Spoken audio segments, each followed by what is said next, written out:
अस्सलाम वालेकुम, good morning, Monday मुबारक। मैं हूं आपके साथ मोहम्मद शोएब और मैं हूं महक असलम। तो वीक का पहला दिन है जनाब, थोड़ा एक्टिव हो जाएं, बहुत काम करना क्या है। कहा था उसने मैंने? छुट्टी फौरन गुजर जाएगी। छुट्टी फौरन गुजर जाएगी और पता नहीं छुट्टी मिली थी उसकी तो फौरन गुजर गई और जिसको नहीं मिली थी उसने काम किया। ये देखिए ना, ये तानेबाजी जो होती है ना, ये जरूर होती है, क्योंकि ये बताया जाता है कि देखिए मुझे छुट्टी नहीं मिली थी, मैंने बहुत काम किया। नहीं, बहुत काम तो नहीं, मैंने एंजॉय किया, आई लव माय वर्क, तो मुझे तो मजा आया। लेकिन हाँ, ये मोहब्बत होनी चाहिए अपने काम से। अगर आपको अपने काम से मोहब्बत है तो आप कामयाब हो जाएंगे, जैसे आज शुएब का। या फिर सामने मोहब्बत में छुट्टी हो जाती है। मोहब्बत में छुट्टी हो जाती है फिर आप वहाँ भी कामयाब हो जाते हैं। तो बस मोहब्बत करें, काम से करें या किसी और से करें, मोहब्बत करें, एक और चीज़ से मोहब्बत करें। अगर कोई कह रहा है कि भैया अपनी एहतियात कर लो तो ज़रूर एहतियात करें। कोरोना एक वबा है, एहतियात जिसकी शिफा है। पाकिस्तानियों ने बहादुरी के साथ कोरोना का मुकाबला किया, लेकिन शायद अब थोड़े से ईजी हो गए हैं शहरी। वो कह रहे हैं जी अगर एहतियात छोड़ भी दे तो कुछ नहीं होगा। आई डिसएग्री में है। आप भी कितनी बार गई मार्केट में, मुझे बताएं इस पूरे एक साल में कोई एक दिन, कोई एक जगह जहां पर आपने एहतियात देखी हो? नहीं। हमने एहतियात पहले दिन से नहीं की। अगर हम ये कहते हैं एहतियात छोड़ दिया है तो ये मेरे ख्याल में तो ये बात गलत है जनाब। एहतियात हमने की ही नहीं है। अगर एहतियात की होती तो हालात ये ना होते। चूंकि कुछ मेहरबानियां थी यहाँ पर कि कोरोना उस तरह से नहीं फैला। अगर हम एहतियात कर लेते तो अब यकीन जाने कि आज हम कोरोना की तीसरी तबाहकुन लहर एक्सपीरियंस ना कर रहे होते। अभी भी हम चिल रहे हैं, मैं ये गुफ्तगू कर रहा हूँ, आप ये सुन रहे हैं, लेकिन मैं फिर भी कह रहा हूँ आप भी चिल और मैं भी चिल लूँ, क्योंकि हम अभी भी अंडरस्टैंड नहीं कर रहे कि इस वक्त पाकिस्तान में हो क्या रहा है। कोरोना की तीसरी लहर जानलेवा है और जो यूके वेरिएंट इस वक्त पाकिस्तान में फैल रहा है, उसका जो फैलाव है उसे रोकना होगा, उसे स्लो डाउन करना होगा। हम नहीं कर पा रहे, आप यकीन करें नहीं हो पा रहा ये, और इसकी वजह से बहुत सख्त, बहुत मुश्किल फैसले लिए जा सकते हैं। बिल्कुल। और अगर हम वज़ीर आज़म की बात कर लें तो वज़ीर आज़म इमरान खान और उनकी अहलिया बुशरा बीबी भी कोरोना का शिकार हो गए। एक दिन में मज़ीद 3669 केसेस सामने आए हैं। 20 अफराद ज़िंदगी की बासी भी हार गए हैं। एक्टिव केसेस की तादाद 33,000 से ज़ायद हो गई। लाहौर बहुत ज़्यादा मुतासर हो रहा है। 14% तक यहाँ पर रेट देखा जा रहा है। पंजाब की वज़ीर सेहत डॉक्टर यास्मीन राशिद जो हैं, इस पर आज गुफ्तगू करेंगे हम उनसे। अब अवाम के जहनों में सवाल है कि कहीं दोबारा पहले जैसी पाबंदियां तो नहीं लग जाएगी, लेकिन अगर आप एहतियात नहीं करेंगे तो पहले जैसी पाबंदियां लगेंगी। क्योंकि ज़ाहिर है महक, इस वक्त जैसे आपने कहा ना 14% पॉजिटिविटी रेट है इस वक्त लाहौर का, तो खुद सोचिए लाहौर जैसा शहर जहां पर कहा यह जा रहा है कि अब हॉस्पिटल्स भर चुके हैं, कहा यह जा रहा है उन पेशेंट्स को कि हमारे पास जगह नहीं है, हम आपको केटर नहीं कर सकते। तो ज़रा सोचिए अगर ये लाहौर वाली सिचुएशन और शहरों में भी हो जाती है, इस्लामाबाद हो या दीगर और शहर हो, तो फिर क्या होगा? जब हॉस्पिटल्स भर जाएंगे, जब आपके पास स्पेस नहीं होगी, तो फिर मुश्किल फैसले लेने पड़ेंगे। तो अल्लाह करे वो वक्त ना आए, अल्लाह करे कि हम कंट्रोल कर पाएँ इसको, स्लो डाउन कर पाएँ इसको, क्योंकि एहतियात नहीं करेंगे तो इसे कंट्रोल हम नहीं कर सकते। ठीक है, वो एक वेव की सूरत होती है, केसेस बढ़ते चले जाते हैं, फिर आहिस्ता आहिस्ता कम होते हैं, फिर वेव, इस वक्त तीसरी वेव हम एक्सपीरियंस कर रहे हैं। और आज NCOC का अहम तरीन इजलास होना है जिसमें ये फैसले लिए जाएंगे कि हो क्या सकता है और होना क्या चाहिए। चूंकि इस्लामाबाद वहाँ पर भी रिकॉर्ड केसेस हम देख रहे हैं। लाहौर की महक आपने बात की। अभी फिलहाल सिंध की अगर हम बात करें तो यहाँ पर केसेस अगर हम कंपेयर करें पंजाब के तो कम है, लेकिन जनाब टेस्टिंग भी कम वाला मामला है ना कि यहाँ पे टेस्टिंग बहुत कम है। तो अब अगर टेस्टिंग कम है तो शायद इसलिए जो केसेस हैं वो सामने कम आ रहे हैं, और लाहौर में टेस्टिंग ज़्यादा है तो इसलिए वहाँ पर ज़्यादा आ रहा है। अब ये अल्लाह जानता है कि अगर यहाँ पर कराची में या पूरे सिंध में टेस्टिंग बढ़ा दी जाती है तो शायद यहाँ पर भी इतने ही मुझे लगे कि केसेस निकले, क्योंकि यहाँ पे आप देखें आउटडोर खुला हुआ है, लोग यहाँ पर भी इंडोर भी चल रहे हैं। जो कोई कह रहा है जी कि आप हमें या सिफारिश करें कि जी हमने इंडोर बैठना है, वो वहाँ पर बैठ भी रहे हैं। तो जनाब स्कूल्स, यहाँ पर स्कूल्स का भी यही मामला है कि जो पंजाब में स्कूल्स से मुतालिक फैसले हुए वो सिंध में नहीं हुए हैं। स्कूल से मुतालिक फैसला 24 मार्च को होगा। एक और अहम बात यह कि पाकिस्तान मेडिकल एसोसिएशन ने मुल्क भर में मुकम्मल लॉकडाउन का मुतालबा किया है। मुल्क भर में वैक्सीनेशन भी जारी है। वैक्सीन अब खरीद कर भी लगाई जा सकेगी। हालात आप देखें किस नहज पे आ गए, अब आप खरीदें और फिर भी लगवा लें। हुकूमत इस पे भी सेटिस्फाई है कि यार आप कुछ तो करें। मैं सेटिस्फाई इस पर बिल्कुल भी नहीं हूँ, क्योंकि जब बात तालीम और सेहत की होती है तो वो रियासत की जिम्मेदारी होती है। एक जानब जब ये कहा जाए कि आलमी सतह पर कोरोना की वैक्सीन की फराहमी का मसला है और जो हमें डोजेस मिल रही हैं जो हुकूमत खरीद कर लगा रही है उसके अलावा कोई ऑप्शन नहीं है, तो एक प्राइवेट कंपनी वो कैसे खरीद कर ला सकती है और फिर वो आवाम से पैसे लेकर लगा सकती है। जो काम हुकूमत का है, जो काम रियासत का है, वो रियासत को करना चाहिए। रियासत कह रही है ना कि आप SOPs को फॉलो करें, हम काम नहीं कर रहा है, अब इसमें वो बेचारे क्या करें, डंडा लेके खड़े हो जाए। वो एक वीडियो मैंने देखी थी सोशल मीडिया पे कि तोप आ रही एक बंदे की तरफ, वो कूड़े का शॉपर उठा के ना था, उसी तो में फिर वो वापस जाता है। ये वाला फिर लॉकडाउन, ये बात आपकी ठीक में है, लेकिन मेरा सिर्फ पॉइंट ये है कि अगर प्राइवेट कंपनीज वैक्सीन लाकर 8,000, 10,000, 4,000 रुपए में लगाएंगी तो वही वैक्सीन हुकूमत क्यों नहीं लगा रही जब हुकूमत ने पैसे एलोकेट कर रखे हैं उसके। एनीवेज, ये वैक्सीन से मुतालिक में आगे चलकर बात करेंगे, क्योंकि रूसी वैक्सीन स्पुतनिक 5 इसकी जो एक पैक की कीमत है वो जनाब कहा यह जा रहा है कि 8,449 रुपये मुकर्रर की गई है, जो कैबिनेट मीटिंग में डिस्कस हुआ था। इसी तरह चीनी वैक्सीन, वो वैक्सीन जिसका ट्रायल पाकिस्तान में, जो वैक्सीन का ट्रायल जिसमें मैंने भी पार्टिसिपेट किया था, कैन साइनो बायो वैक्सीन, इसका जो एक इंजेक्शन है वो 4,225 रुपये का होगा। लेकिन अफसोसनाक बात जिस तरह महक आपने भी पहले की कि वज़ीर आज़म साहब उनको भी इस वक्त कोविड पॉजिटिव हुआ है, तो इसके बाद हम ये देखा हमने स्पेशली ऑन सोशल मीडिया कि जैसे इमरान खान साहब से मुतालिक खबर आई कि उन्हें कोविड हो चुका है, कोविड पॉजिटिव है वो, और 2 रोज़ पहले चूँकि उन्हें वैक्सीन लगी थी, थर्सडे इवनिंग उन्हें वैक्सीन लगी थी, तो लोगों ने कहा कि वैक्सीन लगाने के बाद पॉजिटिव हो गया तो वैक्सीन के अगेंस्ट बात होती थी। उनके हवाले से यूँ तो ज़ाहिर है डिस्क्लेमर्स भी आए हैं, एक्सप्लेन भी किया गया, लेकिन हम अपने प्लेटफॉर्म से दोबारा एक्सप्लेन करते हैं इस बात को। एक बात यह, जो वैक्सीन लगाई जाती है उसकी एक डोज होती है, फिर 21 डेज के बाद दूसरी डोज लगाई जाती है। उस दूसरी डोज के 2 वीक्स के बाद आपके जिस्म में मुदाफ़ियत का निज़ाम एक्टिव होता है, तो आपके एंटीबॉडीज़ आपके ब्लड स्ट्रीम में मौजूद हैं जो कि लड़ती हैं।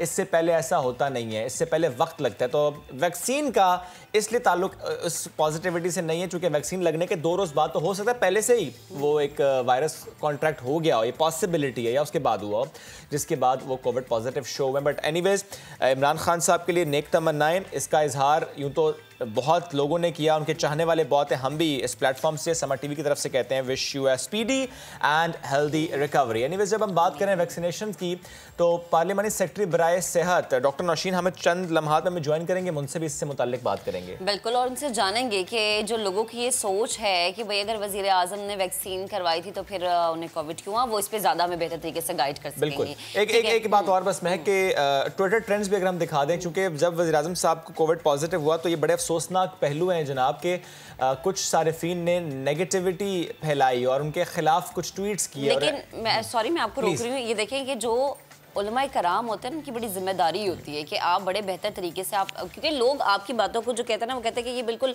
आखिर बात है और इस पर अमल करना है।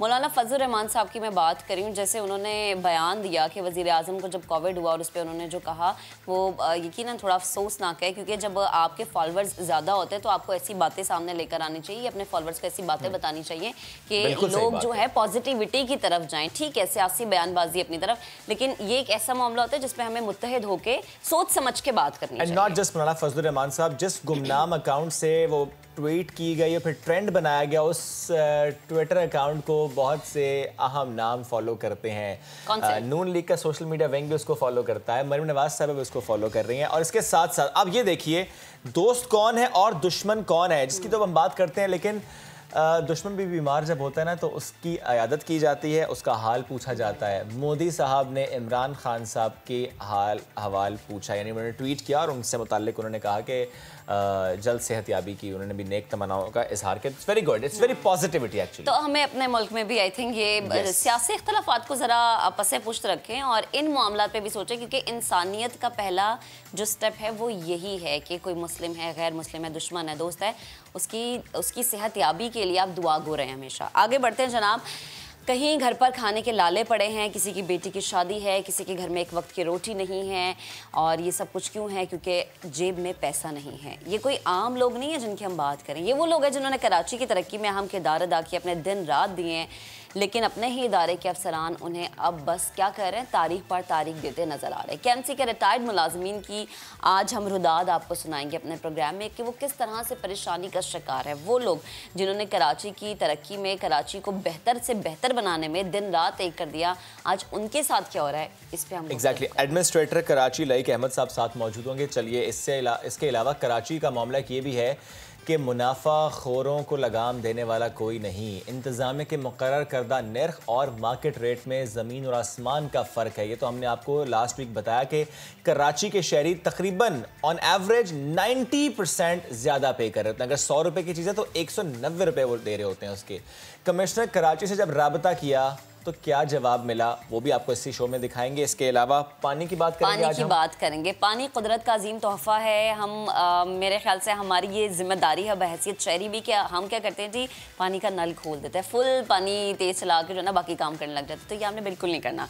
इंसानी ज़िंदगी की बका के लिए इंतहाई ज़रूरी है और आज इसी पर हम अपने प्रोग्राम में गुफ्तगू करेंगे कि वो इलाके पाकिस्तान के जहाँ पर पानी नहीं होता, गंदा पानी पीने पर मजबूर होते हैं, उनकी निस्बत वो इलाके जहाँ पर आपको मिनरल वाटर मिल रहा होता है या फिर जहाँ पर आपको फ़ौरन से आप टैप खोलते हैं फ़ौरन पानी दस्तयाब हो जाता है। तो ये जो दस्तयाबी है आपके लिए बहुत बड़ी नेमत है, इसको समझे और इसका एहसास करें। एग्जैक्टली आलमी दिन है जनाब आज पानी का, इस पर बात करेंगे कैसे हम इसमें कंट्रीब्यूट कर सकते हैं। आगे बढ़ेंगे। वारिस अली बेग साहब और उनके साहबजादे अमार बेग, जब हम इनकी बात करें, अमार बेग साहब जो कि उन्होंने म्यूज़िक इंडस्ट्री में एंट्री दे दी, आज ये भी हमारे मेहमान होंगे, तो इनसे भी आपको मुलाकात कराएंगे। चलिए जी बढ़ते हैं आगे और सबसे पहले हम बात कर लेते हैं अरहम खान, हमारी नुमाइंदा इस्लामाबाद से हमें ज्वाइन कर रही हैं। Arham good morning. अरहम मुझे प्लीज़ बताइएगा सबसे पहले कि ये इस्लामाबाद में आखिर हो क्या रहा है कि इस्लामाबाद केसेस की हम स्पाइक देख रहे हैं, इमरान खान साहब पॉजिटिव हैं, इसके अलावा ज़रा मुझे बताएं कि और कौन कौन सी ऐसी शख्सियात हैं ब्यूरोक्रेसी की हों, की पोजीशंस पर हों, जो कोविड पॉजिटिव हुई हैं।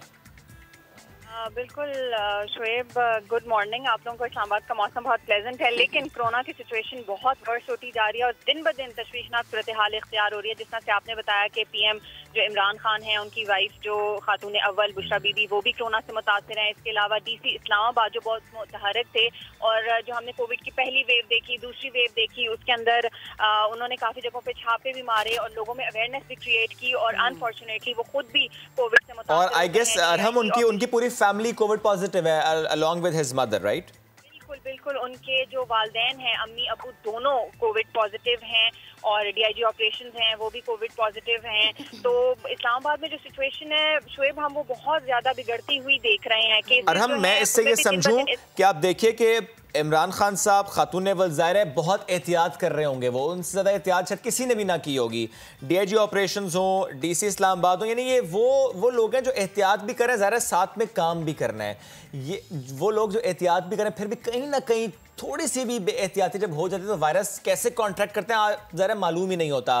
दैट क्लियरली शोज़ कि इस वक्त इस्लामाबाद के शहरी अगर एहतियात नहीं कर रहे तो वो गलती नहीं, बहुत बड़ी गलती कर रहे हैं।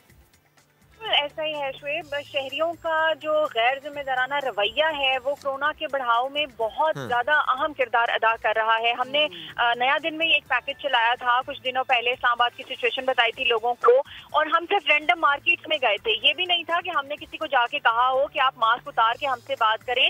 हम G9 मरकज हो गया, G6 हो गया, जो इस्लामाबाद के मेन बाजार हैं, हम वहाँ पर जब कैमरा लेकर गए तो सिचुएशन इतनी खराब थी कि हमें ये बहुत अलार्मिंग है। हम लेकिन एक बात जरा नाजरीन के समझने के लिए बता दें, क्योंकि डीसी इस्लामाबाद का एक ऑडियो नोट भी बड़ा वायरल हुआ जिसमें वो खुद कह रहे हैं कि इस्लामाबाद में जो केसेस पॉजिटिव हो रहे हैं वो गालिबन 70% केसेस वो हैं जो कि यूके वेरिएंट हैं। आपके पास क्या इन्फॉर्मेशन है इससे मुतालिक? यूके वेरिएंट है इस वक्त इस्लामाबाद में जो कि बहुत ज़्यादा फैलाव का सबब बन रहा है।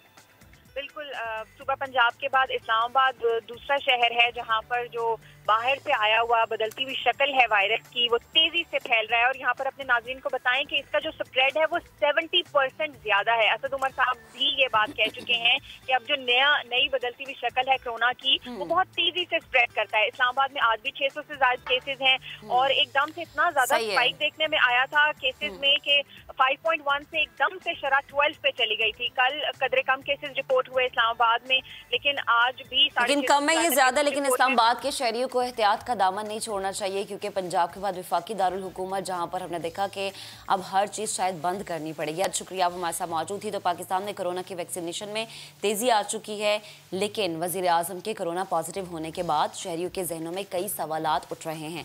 एक्सपर्ट्स ये कहते हैं कि पाकिस्तान में 2 डोज वाली वैक्सीन लगाई जा रही है, इसीलिए दूसरी डोज के 15 दिन के बाद आप कोरोना से महफूज होते हैं। याद रहे कि दूसरी डोज पहली डोज के 21 दिन के बाद लगती है।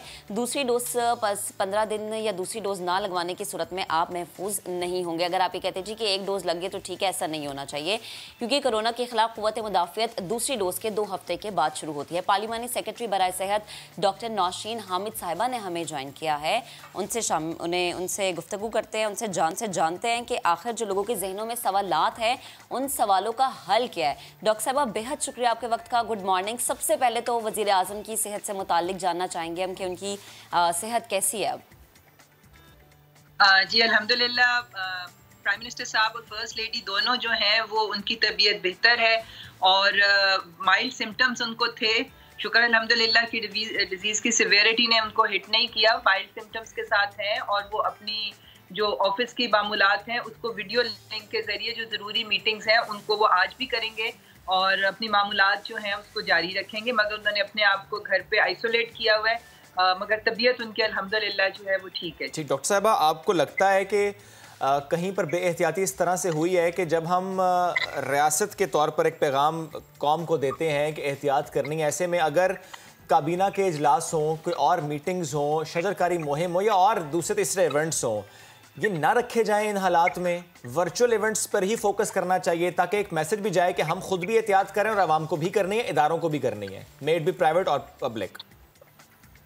जी देखें, जो मिनिमम उसकी अटेंडेंस के साथ मैं समझती हूँ और अगर सोशल डिस्टेंसिंग मेंटेन होती है कि अगर ये इजलास या ये मीटिंग्स जो हैं ये आपस में 6 फुट के फासले पे बैठ के और मास्क के इस्तेमाल के साथ अगर ये की जाए तो कोरोना बिल्कुल उससे नहीं फैलता है। हाँ, अगर जहाँ पर ये डिस्टेंसिंग कम हो जाती है या नहीं। डॉक्टर साहिबा, इमरान खान से ज़्यादा एहतियात किसने की होगी और उनको एहतियात बहुत ज़्यादा कराई गई होगी, but even then virus contract किया। इसका मतलब तो यह कि एहतियात जितनी ज़्यादा कर लें तब भी देयर इज़ अ चांस कि वायरस फैलता है, वायरस लग सकता है। जी बिल्कुल, देखें आप खुद एहतियात कर रहे हैं मगर आपके सामने या आपके कुछ फासले के ऊपर जो लोग हैं अगर वो कोई स्नीज कर दें या छींक दें या खांसी कर दें तो वो सारे ड्रॉपलेट इन्फेक्शन जो है वो आंखों के जरिए भी आपके अंदर चली जाती है, चाहे आपने मुंह पे मास्क पहना हुआ हो। नहीं, मैं इसलिए तो आपसे ये बात करूं डॉक्टर साहिबा कि क्या ये बात डिस्कस नहीं हो रही इस वक्त हुकूमत के लेवल पर कि इस वक्त जो तीसरी वेव है वो बहुत ज्यादा हम देख रहे हैं, उसकी स्पाइक बेकाबू होती चली जा रही है, यूके वेरिएंट यहाँ पर है। ऐसे में सख्त मेजर्स लेने चाहिए, जो हमने वेव 1 के स्टार्ट में लिए थे वो हमें लेने पड़ेंगे अब। जी बिल्कुल, आज देखें जो एनसीओसी का इजलास अभी 10 बजे शुरू होगा उसके अंदर हम समझ रहे हैं कि कुछ सख्त फैसले जो हैं वो लिए जाएंगे। बहुत सीरियस तरफ चली गई हैं और बहुत तेज़ी से जो केसेस में इजाफा हो रहा है उसको कंट्रोल करने के लिए मजीद मेजर्स जो हैं वो आज अनाउंस किए जाएंगे और मैं समझती हूँ अभी 2-3 घंटे में वो तमाम चीज़ें अनाउंस हो जाएंगी। Are we expecting lockdown? देखिए, लॉकडाउन में अभी टोटल लॉकडाउन का तो मैं अभी कुछ कह नहीं सकती मगर डेफिनेटली मजीद सख्तियां जो है वो होंगी। एंड आर वी एक्सपेक्टिंग के क्योंकि फैसला तो स्कूल से मुतालिक 24 को है, लेकिन जाहिर है वो रिकमेंडेशंस के बाद ही तो रिकमेंडेशंस तो तैयार होंगी। क्या ऐसा फैसला हो सकता है कि मुल्क भर में स्कूल्स को 2 हफ्ते के लिए बंद किया जाए जैसे कि पंजाब के 7 डिस्ट्रिक्ट में हुआ? जी बिल्कुल, देखिए आज ये सारे मुल्क में जिस वक्त इसके फैलाव की सूरत हाल है उन स्टैटिस्टिक्स को स्टडी किया जाएगा और अगर दूसरे शहरों में भी ऐसे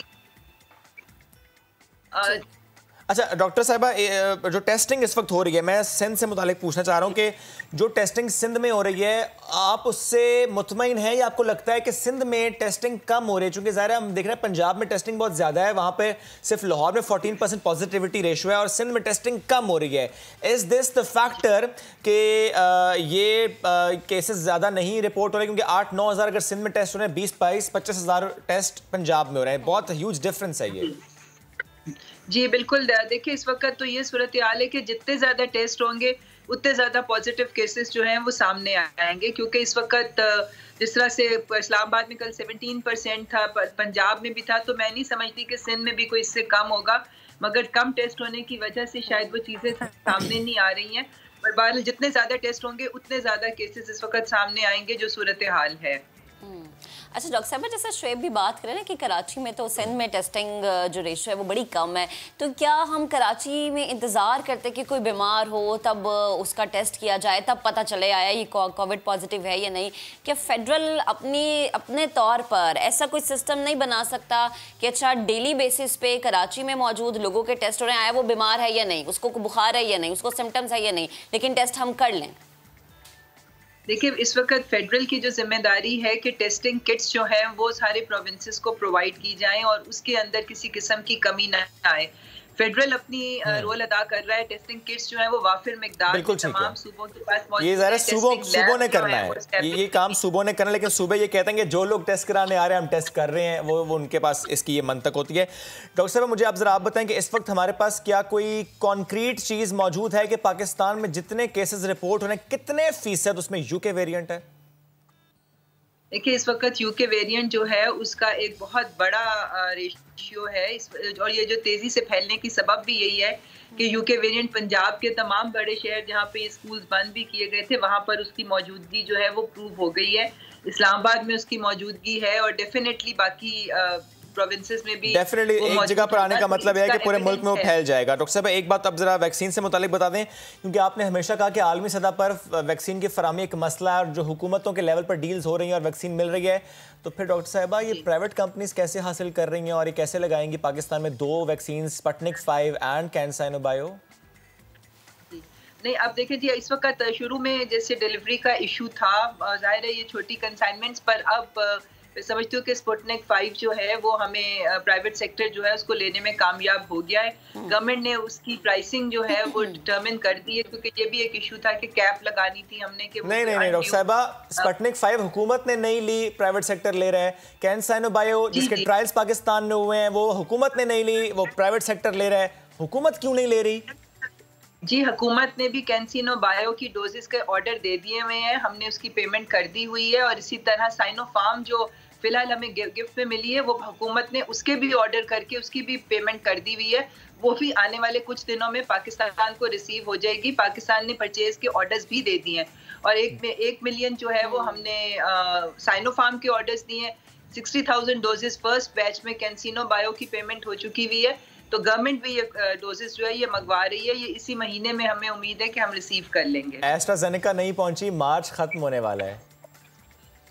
जी एस्ट्राजेनेका बिल्कुल पाइपलाइन में है, कोवैक्स के प्लेटफॉर्म से आनी है, इसलिए वहाँ पे कोई डॉक्यूमेंट्री कोई पेपर वर्क जो है उसकी कुछ हिंड्रेंसेस थी जिसकी वजह से वो डिले हुई है, मगर वो भी हम एक्सपेक्ट कर रहे हैं कि हमें मार्च में मिल जाएगी before the end of March. Doctor साहब एक आवाम की आसानी के लिए एक चीज़ बता दें कि जो लोग वैक्सीन लगवा रहे हैं उन्हें लगता है कि शायद पूरी ज़िंदगी वो अब कोविड से महफूज रहेंगे।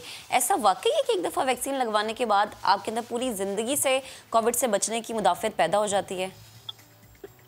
देखें ये पहली दफ़ा वैक्सीन दुनिया में बनी है, इसके कितनी देर ये लास्ट करेगी, कितनी देर इसकी एंटीबॉडीज जो हैं वो बॉडी में रहेंगी, ये अभी टाइम विल टेल। जी अभी ये कि ये पर्सन टू पर्सन भी वेरी करता है कि किसी में हो सकता है सालों रहे, किसी में कुछ ये टाइम शायद ऐसे होगा जैसे फ्लू शॉट्स हर साल लगवाने पड़ते हैं, इम्यूनिटी बूस्टर्स लगवाने पड़ते हैं, शायद ये ऐसे ही मामला होगा। Thank you very much doctor साहिबा साथ मौजूद थी यहाँ पर, इससे मुताल्लिक हमसे गुफ्तगू कर रही थी। फौरन से बढ़ते हैं आगे, पुराने ज़माने में इस्तेमाल होने वाले पीतल के बर्तन, इसकी बात करते हैं। शाही रंग रूप ओढ़ने लगे हैं भाई ये बर्तन, बिल्कुल, और बर्तनों को ये हुस्न बख्शने वाले अंदरूने लाहौर के कारीगरों से हमें कौन मिलवाएगा? दी वन एंड ओनली शाहीन शहजादी। वक्त का पहिया घूमा, फिर शाही क्या पीतल के सादा बर्तन भी नायाब हो गए, मगर आज भी कुछ ऐसे हुनरमंद मौजूद हैं जो इस मुनफरिद फन को जिंदा रखे हुए हैं। सादा बर्तनों पर बादशाहों की जिंदगी के अयाम नक्श करने वाले आर्ट रतन ने सदियों पुराने नवादरात को नया रंग देने का बेड़ा उठाया। प्याले हों या कनस्तर, कहीं नक्शो निगार हैं तो कहीं राजों महारानियों के अक्स। हमारा जो मुगल आर्ट था उसको हम लोगों ने इन बर्तनों के ऊपर डिपिक्ट करवा दिया, क्योंकि उसका जो अपना आर्ट था वो कश्मीरी आर्ट, इसमें बहुत ज्यादा उसका इन्फ्लुएंस था, लेकिन हमने इसमें मिनिएचर आर्ट को, मुगल मिनिएचर को भी ऐड कर दिया। मोहसिन बर्तन के सादा कैनवस पे पेंसिल से दस्तकारी करते हैं तो कारीगर जमीन कील हथौड़े की मदद से तस्वीर में रंग भर देते हैं और यूं बर्तनों को कशीदाकारी के साथ शाही हुस्न भी मिल जाता है। सादा बर्तन आता है बिल्कुल प्लेन होता है, उसके ऊपर फिर इसके अंदर ये हम ये राल डालते हैं, फिर उसके ऊपर हम ये काम करते हैं, उसके बाद इसकी मरम्मत होती है, फिर उसके बाद ये पॉलिश होता है, फिर ये पीस तैयार होता है। शाही बर्तनों की कीमत 2 से 20,000 रुपए तक है, जो सदियों पहले सिर्फ शहनशाहों के दस्तरख्वान की शान हुआ करते थे। पीतल के बर्तनों को खरोच कर इन्हें शाही रंग देना यकीनन एक मेहनत तलब काम है। लेकिन कदीम आर्ट को जिंदा रखने वाले इन कारीगरों का फन काबिल तारीफ है। कैमरामैन लियाकत बशीर के साथ शाहीन शहजादी, समा, लाहौर।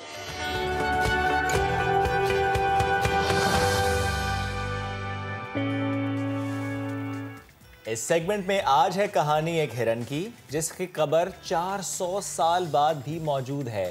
हिरन के नाम से मीनार भी बनवाया गया। रिपोर्ट देखिए।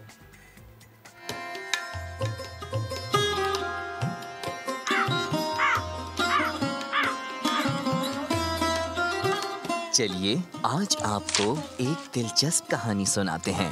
इस कहानी में है एक खूबसूरत हिरन।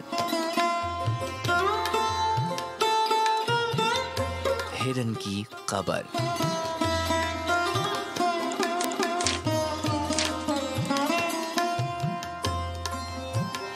और हिरन मीनार।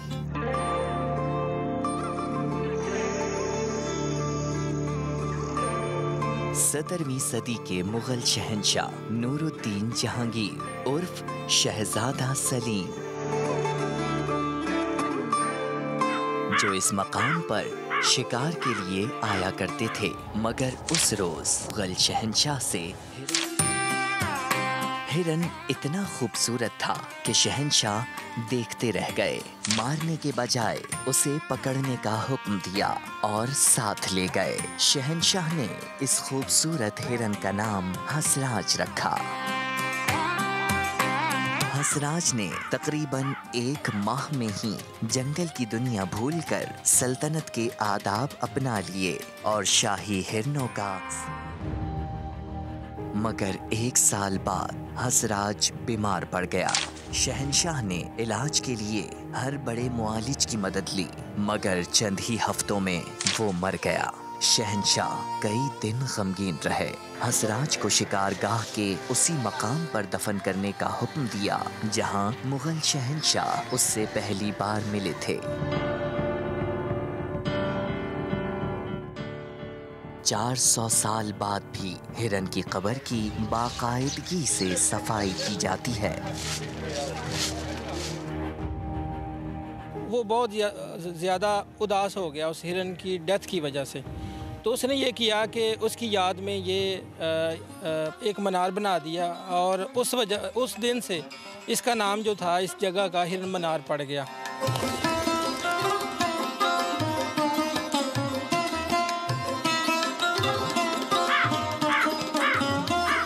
अपनी आरामगाह और हिरन मीनार के दरमियान मुगल शहंशाह ने एक मसनूई तालाब भी बनवाया।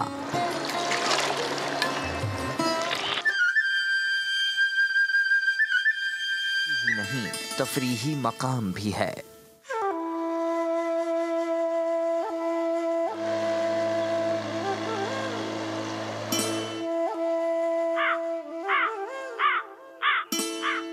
हम यहाँ कराची से आए हैं स्पेशली यहाँ के दिलकश नज़ारे देखने के लिए, और हमने बहुत एंजॉय किया है। यहाँ हमने बोटिंग भी की है।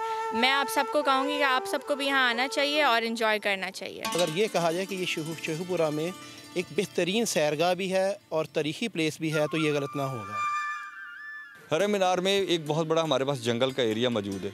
अगर हम उसके अंदर लाइट बर्ड्स छोड़ें तो देखें ये कितने खूबसूरत परिंदे इस वक्त आपको नज़र आ रहे हैं, जो इससे ज़्यादा खूबसूरत नज़र आएंगे। फिर हिरन छोड़ेंगे तो हिरन एक इमेज जो जिसका ये एक आइडेंटिटी है। फिर इसके साथ साथ असल इशू ये है कि लोगों को रोज़गार मिलेगा।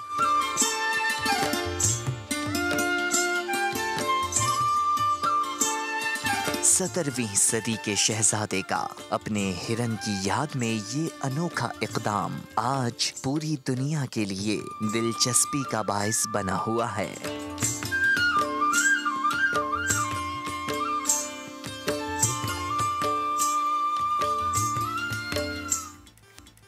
तो जनाब अभी लेंगे एक ब्रेक से जब हम वापस आएंगे तो बात करेंगे कि स्कूल से मुतालिक आज क्या फैसला होने जा रहा है। एक बहुत अहम खबर आपके साथ शेयर करेंगे, लेकिन इस ब्रेक के बाद हमारे साथ रहिएगा।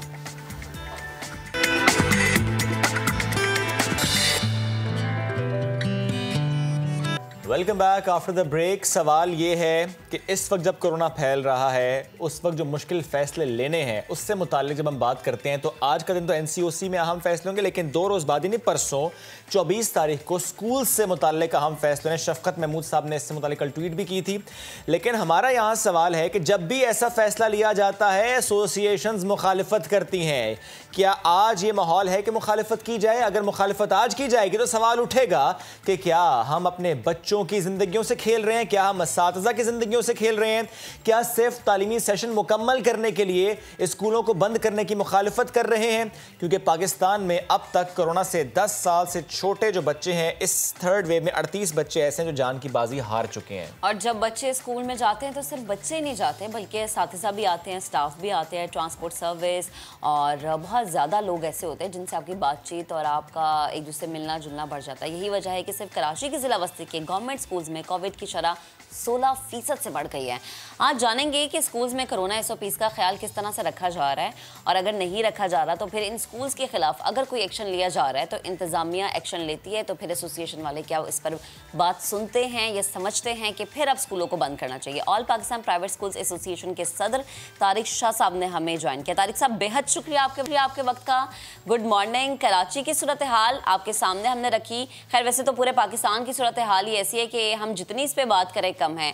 मुझे ये बताएं कि जब इतनी बुरी सूरत हाल है कि हर जगह पर बहुत ज़्यादा केसेस रिपोर्ट हो रहे हैं, तो फिर स्कूल में आने वाले बच्चों का, असातिज़ा का, स्टाफ का क्या कसूर है? जी वालेकुम सलाम जनाब। देखें, इसमें कसूर तो किसी का भी नहीं है और इसमें एहतियाती तदबीर मैक्सिमम तौर पर की जा रही हैं।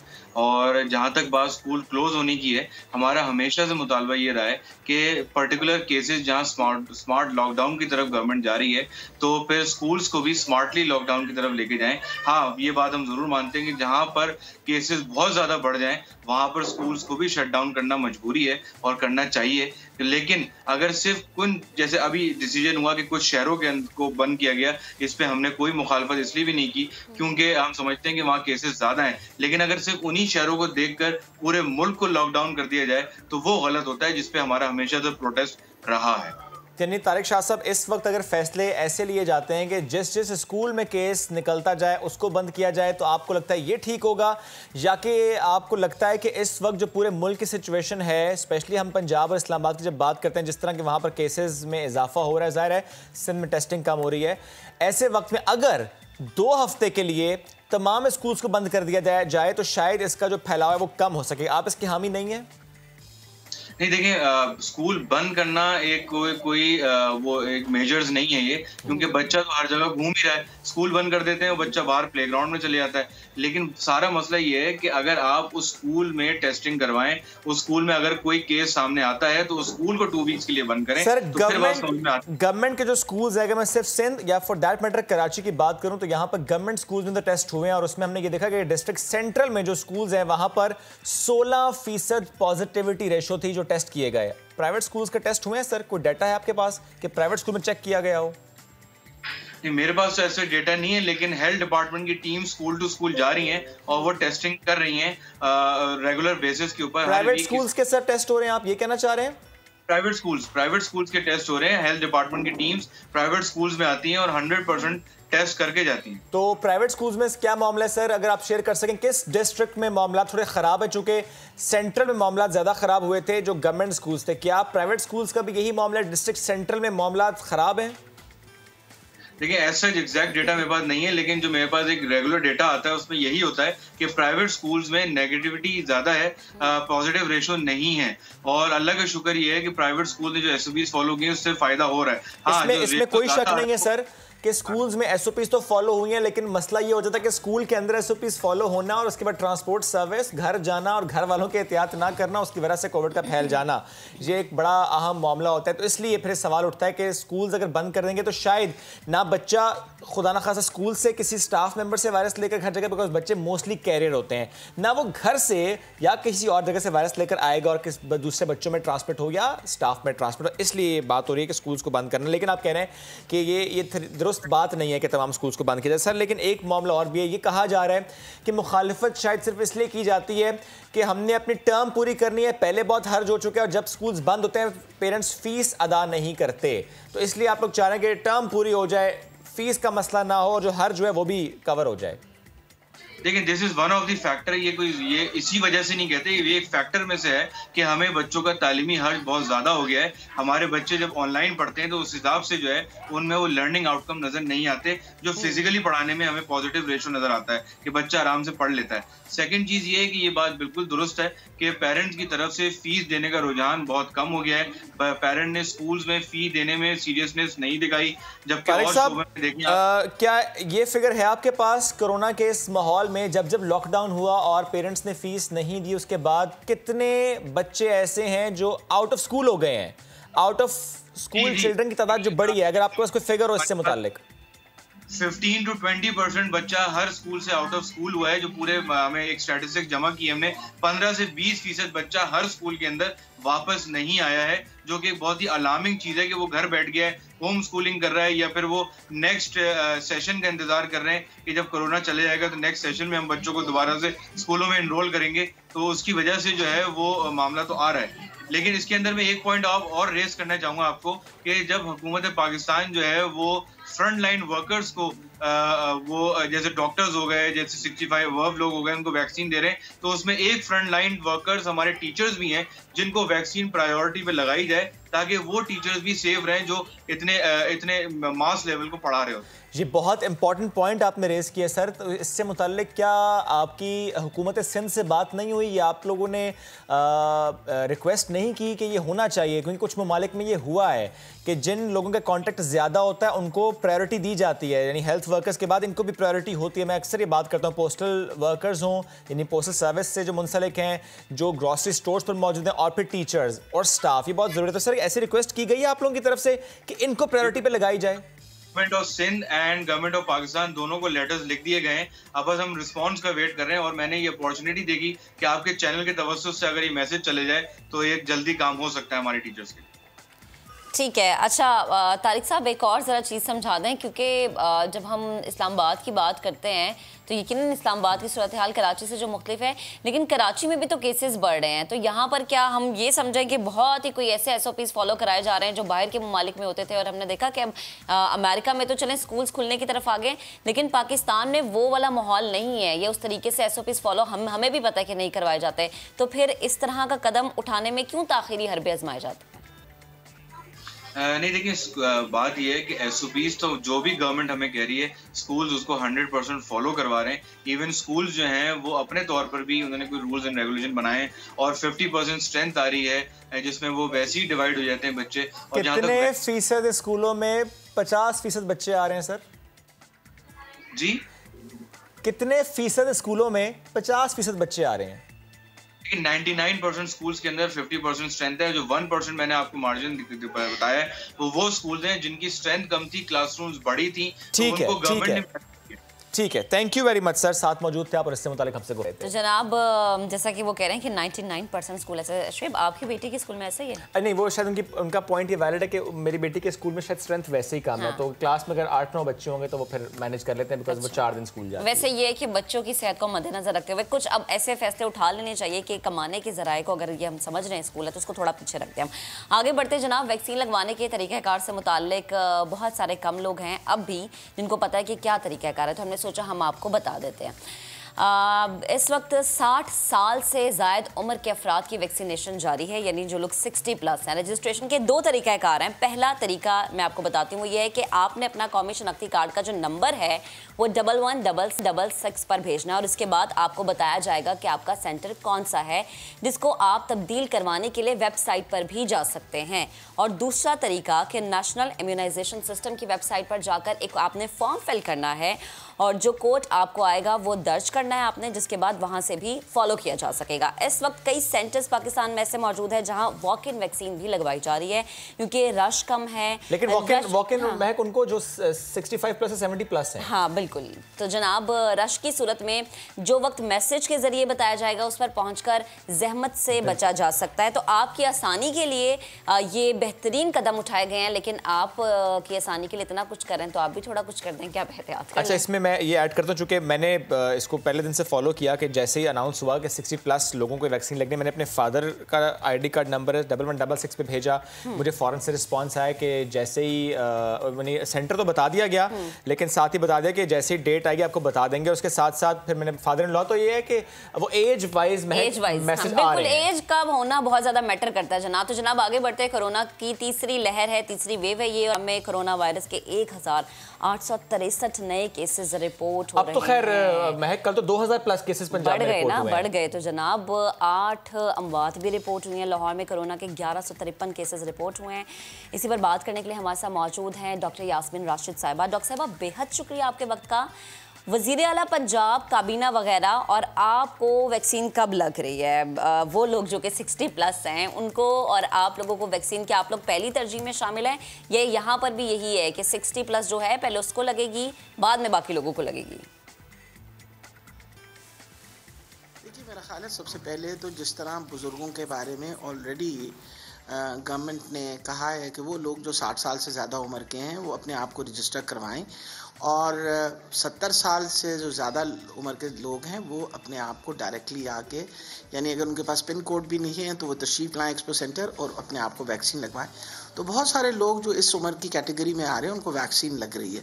जहाँ तक ये कि जी हमने काबीना को कब लगवानी है इस पर कोई डिसीजन नहीं हुआ, और ना ही हुकूमत ने अभी ये डिसाइड किया। सबसे पहले हमारा जो फ़र्ज़ बनता है वो हम कोशिश कर रहे हैं कि हमारे जो बुजुर्गवार हैं उन सबको वैक्सीनेशन हो जाए, उसके बाद फिर जो सेंट्रल सर्विसेज है उनकी बारी आएगी। ठीक। अच्छा डॉक्टर साहब, इस वक्त पंजाब में जिस तरह हम देख रहे हैं कोविड बहुत तेज़ी से फैल रहा है, और जिस तरह से कहा जा रहा है कि यूके वेरिएंट इसकी एक बड़ी वजह है, क्या ये वाकई दुरुस्त बात है? जो मेजॉरिटी केसेस हैं वो यूके वेरिएंट केसेस हैं? डेफिनेटली अगर हम इनका कंपैरिजन करें आज से महीना पहले तो बहुत बड़ी तादाद, यानी ये 3 गुना ये बढ़ गया है। और ये जब हमने कोई 300 केसेस जो पॉजिटिव आए थे उनको जब टेस्ट किया, जेनेटिक टेस्टिंग की उसकी, हमारे पास जीन्स को सीक्वेंसर आया, तो उसमें जब 300 हमने टेस्ट किए तो उसमें कुछ 70% जो थे वो यूके वेरिएंट था। और यही वजह है क्योंकि यूके वेरिएंट की खासियत ये है कि वो बहुत जल्दी फैलता है, इन्फेक्टिविटी रेट उसका बड़ा हाई है, और इस वक्त पंजाब का इन्फेक्टिविटी रेट 11 पर पहुंच गया है, 10 से प्लस चला गया है। तो ये बात इटसेल्फ एक फ़िक्रमंद बात है हमारे लिए कि, और लाहौर जो है वो फिर एपिसेंटर बन गया है। लाहौर के अंदर हमारा हॉटस्पॉट्स जो हैं सारे लाहौर के अंदर हैं, और लाहौर की आबादी के लिए ख़ास तौर पे आपके प्रोग्राम की वसादत से मैं रिक्वेस्ट करूँगी कि खुदारा प्लीज़ आप अपनी हिफाजत करें। वजह यह है कि आप खुद अपनी हिफाजत नहीं करेंगे तो बहुत मुश्किल होगी कि ये वबा पे हम काबू कर सकें। मास्क पहनिए, हाथ धोइए, घर से बिल्कुल बाहर ना निकलिए जब तक कोई ज़रूरी काम ना हो। डॉक्टर साहब आप खुद भी फरमा रही हैं कि पहली और दूसरी लहर के मुकाबले में अब मरीज़ों की तादाद जैसा कि लाहौर में स्पेशली ज़्यादा देखने में आ रही है, तो जो मरीज़ अस्पताल में दाखिल हैं उनकी हालत से मुतालिक अगर मैं जानना चाहूँ तो पहली और दूसरी लहर से ज़्यादा ख़तरनाक इस वक्त उनकी कंडीशन है? नहीं, बिल्कुल नहीं। उनकी जो कंडीशन है वो तकरीबन वैसी ही है, क्योंकि इसकी विरुलेंस ज़्यादा नहीं है, उतनी वैसी है जितने वुहान के वायरस की थी। लेकिन क्योंकि इन्फेक्टिविटी रेट बहुत ज़्यादा है, तादाद मरीज़ों की बहुत बढ़ जाएगी। 1 से 2% मरीज़ जो हैं वो कॉम्प्लिकेशंस में मुब्तला होंगे, तभी जो सीरियस पेशेंट्स हैं उनकी तादाद बढ़ेगी। इसलिए बहुत अहम है कि जो सीनियर लोग हैं और ख़ास तौर पे जो हमारी सीनियर लोगों की आबादी है, जो बुज़ुर्गों की आबादी है, उनके अंदर ये फर्टिलिटी भी ज़्यादा होती है, यानी इनके अंदर क्योंकि कोमॉर्बिडिटीज़ होती हैं, उम्र की वजह से क़ुव्वत मदाफ़ियत भी कम होती है, तो इनकी जो अपनी इन्फेक्शन है वो सीरियस हो सकती है। इसलिए हम पूरी कोशिश कर रहे हैं कि जो हमारे सीनियर लोग हैं उनको जल्द से जल्द वैक्सीन लग जाए, ताकि 2 ही तरीके, हिफाजती तदाबीरें उठानी और वैक्सीन लगना, जिससे हम ये वबा रोक अच्छा डॉक्टर साहिबा, इन हालात को समझते हुए जो फैसले लिए जा रहे हैं उनको मद्देनजर रखते हुए क्या ये कहना दुरुस्त है कि जो स्ट्रैटेजी थी माइक्रो स्मार्ट लॉकडाउन वो कारआमद नहीं हुआ, इसीलिए 7 डिस्ट्रिक्ट्स को बंद किया गया और अब जो हालात हैं ज़ाहिर है आज फैसला और एनसीओसी में हो सकता है और डिस्ट्रिक्ट्स ऐड हो जाएं? मेरा ख्याल है सबसे बड़ी ये बात है कि स्मार्ट लॉकडाउन जो है वो तो बड़े इलाकों को बंद करता है और माइक्रो लॉकडाउन होते हैं जब 1-2 घर इन्वॉल्व होते हैं तो आप उसको लॉकडाउन कर देते हैं। लेकिन अगर तादाद जिस तरह बढ़ रही है तो नंबर ऑफ लॉकडाउन जो हैं वो भी बढ़ते चले जा रहे हैं। और जैसे हमने कहा है कि सैटरडे संडे को वैसे भी सब दुकानें बंद कर रहे हैं, कोशिश कर रहे हैं हर तरीके से। ये आपके सामने है, स्कूल कॉलेजेस बंद कर दिए, हर किस्म के इज्तिमा के ऊपर पाबंदी लगा दी गई और ये सब कुछ इसी वजह से किया गया है कि आइंदा के लिए हम ये जो फैलाव है इसको रोक सकें। तो लोगों को इन चीज़ों का वो करना चाहिए, एहसास करना चाहिए। अभी भी आप निकलें बाहर, हर किस्म की पाबंदी के बावजूद लोग बाहर मोटरसाइकिलों पे बच्चों को उठाया हुआ कभी एक जगह से दूसरी जगह जा रहे हैं, समझते नहीं है कि ये वबा जो है ये बहुत ख़तरनाक है। बच्चों में शायद इसका असर इतना ना हो, लेकिन बच्चों से बड़ों को लगना जो है वो बहुत जल्दी लग जाता है। तो आप मेहरबानी करके घर से मिनिमम बाहर निकलिए और सिर्फ अगर कोई ज़रूरी काम हो तो घर से निकलिए। Doctor Yasmeen Rashid, thank you very much, साथ मौजूद थी आप और इससे मुताल्लिक गुफ्तगू कर रही थी। कोरोना हार जाएगा, मोहब्बत जीत जाएगी। क्या मैं इसलिए रहा हूँ क्योंकि मोहब्बत की एक दास्तान रखेंगे आपके सामने ब्रेक के बाद।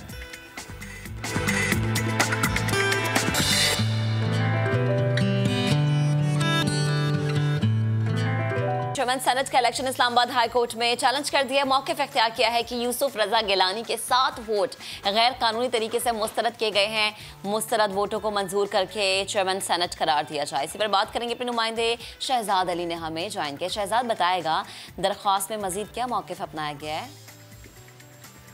से चेयरमैन सेनेट का इलेक्शन के जो हुआ था इसको इस्लामाबाद हाई कोर्ट में चैलेंज किया गया है। दरख्वास्त में ये मौक़िफ़ इख्तियार किया गया है कि यूसुफ रज़ा गिलानी के 7 वोट गैर कानूनी तरीके से मुस्तरद किए गए। चेयरमैन सेनेट के उम्मीदवार सेनेटर यूसुफ रज़ा गिलानी की जानिब से जो है उनके वकील फ़रूक एच नाइक ने दरख्वास्त इस्लामाबाद हाई कोर्ट में दायर की और दरख्वास्त में ये भी मौक़िफ़ इख्तियार किया गया है कि यूसुफ रज़ा गिलानी के मुस्तरद वोटों को मंजूर करके चेयरमैन सेनेट करार दिया जाए। 7 वोटों को मुस्तरद किया जाना जो है वो कलअदम करार दिया जाए। अदालत 12 मार्च के चेयरमैन सेनेट के इंतखाबात को कलअदम करार दे, ऐसा मौक़िफ़ इख्तियार किया गया है दरख्वास्त में, जो कि यूसुफ रज़ा गिलानी के वकील फारूक एच नाइक ने इस्लामाबाद हाई कोर्ट में दायर की है। दरख्वास्त में ये भी कहा गया कि अदालत चेयरमैन सेनेट का 12 मार्च का जो नोटिफिकेशन है इसको मुअत्तल करे, क्योंकि 2 मार्च को दरख्वास्त गुजार बतौर मेंबर सेनेट मुंतखब हुए। चेयरमैन सेनेट के इंतखाबात में धांधली की गई है, ये मौक़िफ़ इख्तियार किया गया है दरख्वास्त में जो फारूक एच नाइक ने इस्लामाबाद हाई कोर्ट में दायर की है। जी ठीक है शहजाद, आपका शुक्रिया। आगे बढ़ेंगे, मोहब्बत की एक दास्तान आज आपको सुनाएंगे। आप शीनी फरहाद को भी भूल जाएंगे, लैला मजनू की कहानी भी भूल जाएंगे और हीर रांझा को भी भूल जाएंगे, क्योंकि हमारे पास बड़ी खूबसूरत, बड़ी प्यारी, बड़ी अपनी सी कहानी है।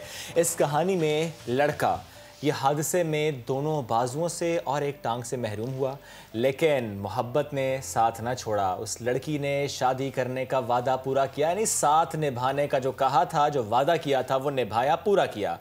घर वालों ने बड़ी मुखालिफत की, लेकिन 20 साला सना इन्होंने किसी की नहीं सुनी। आज इनसे आपकी मुलाकात कराएंगे, लेकिन शाहीन शहजादी हमसे ज़रा पहले मिल आई हैं तो उनकी रिपोर्ट आपको दिखाते हैं। बाबा को याद करती हूँ मैं, बाबा एक दफ़ा आके मुझे मिल जाओ।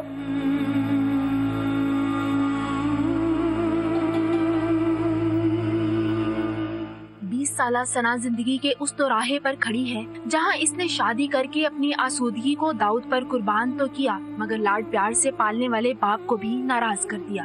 बाबा मुझे नहीं मिलते क्योंकि उनको ये मेरा फैसला नहीं पसंद आया।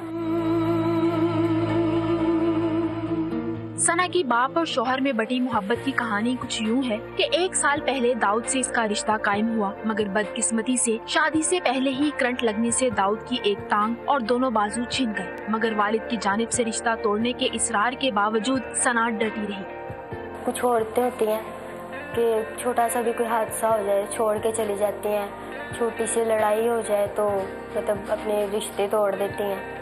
तो मैंने ये सोचा था कि मैं कभी हरगिज़ ऐसा नहीं करूँगी, मुझे कुछ भी करना पड़ा मैं करूँगी इसके लिए, पर इसका साथ नहीं छोड़ूंगी।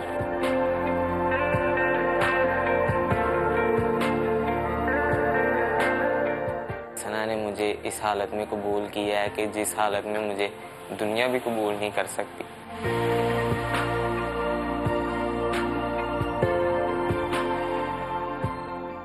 सना हंसी खुशी दाऊद का हर दर्द तो उठाती है, मगर अपने बाबा की हुक्म अदूली का गम भी इसके दामन से लिपटा है। मेरे बाबा ने ये सिखाया कि अगर कोई फैसला कर लो तो उस पर डटे रहो, उसको पूरा करो।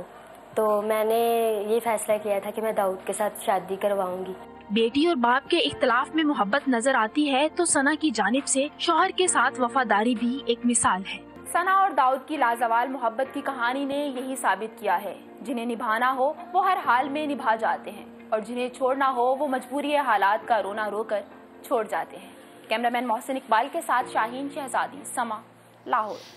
तो मोहब्बत की खूबसूरत कहानी जिसने मेरी नज़र में बहुत सारी कहानियों को मात दे दी है, क्योंकि आप किसी से प्यार करते हैं और अक्सर ऐसा देखा गया है कि खुदा ना खास्ता की ज़िंदगी में चल के उस इंसान के साथ कोई भी इशू हो जाता है। इवन आजकल लोग फाइनेंशियली इश्यूज़ पे एक दूसरे को छोड़ देते हैं, लेकिन हमने देखा कि सना ने जिस तरह से अपने शौहर का साथ दिया और उस वादे को पूरा किया अपने वालिदैन की मुखालफत के बावजूद, वो वाकई हमेशा याद रखा जाएगा और इससे बहुत सारे लोगों को सीखने की ज़रूरत है। हमारा माशरा ऐसा है महक कि यहाँ पर ज़्यादातर केसेस में ये होता है कि अगर कोई मिसहैप एक खातून के साथ हो जाए तो मर्द साथ छोड़ देता है, और हमने ऐसे बहुत से केसेस देखे हैं कि अगर औलाद ना हो तब भी मर्द औरत को छोड़ देता है। ये भी मामलात यहाँ पर रिपोर्ट होते हैं। लेकिन ये कहानी कितनी मुनफरिद है, कितनी अलग सी है कि यहाँ उस लड़की ने साथ नहीं छोड़ा जिसका साथ उसके घर वालों ने छोड़ दिया, उसने उस लड़के का साथ नहीं छोड़ा। और क्यों नहीं छोड़ा?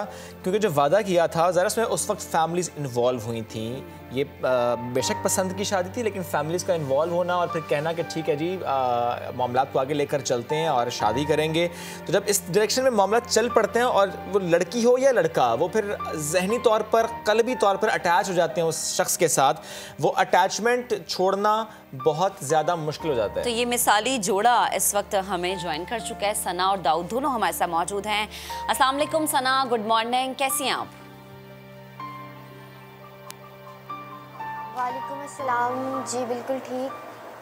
सना, मुझे ये बताएं कि अब तो ज़ाहिर है हर चैनल पे आपकी बात हो रही है, हर कोई मिसाल दे रहा है, सोशल मीडिया पर आप लोग वायरल हैं, हर जगह डिस्कस हो रहा है, आपको अप्रिशिएट किया जा रहा है, मिसाल आपने कायम की है। ऐसे में मुझे ये बताएं कि वालिदैन जो नाराज़ थे, जो खफा थे, जो मुखालिफत कर रहे थे, जो आपसे अब बात नहीं करते, इतनी अप्रिसिएशन के बाद जब इतनी आपकी तारीफ़ हुई, क्या कांटेक्ट किया पेरेंट्स ने? क्या किसी फैमिली मेम्बर ने कांटेक्ट किया आपसे और सोचा उन्होंने कि हमसे गलती हुई?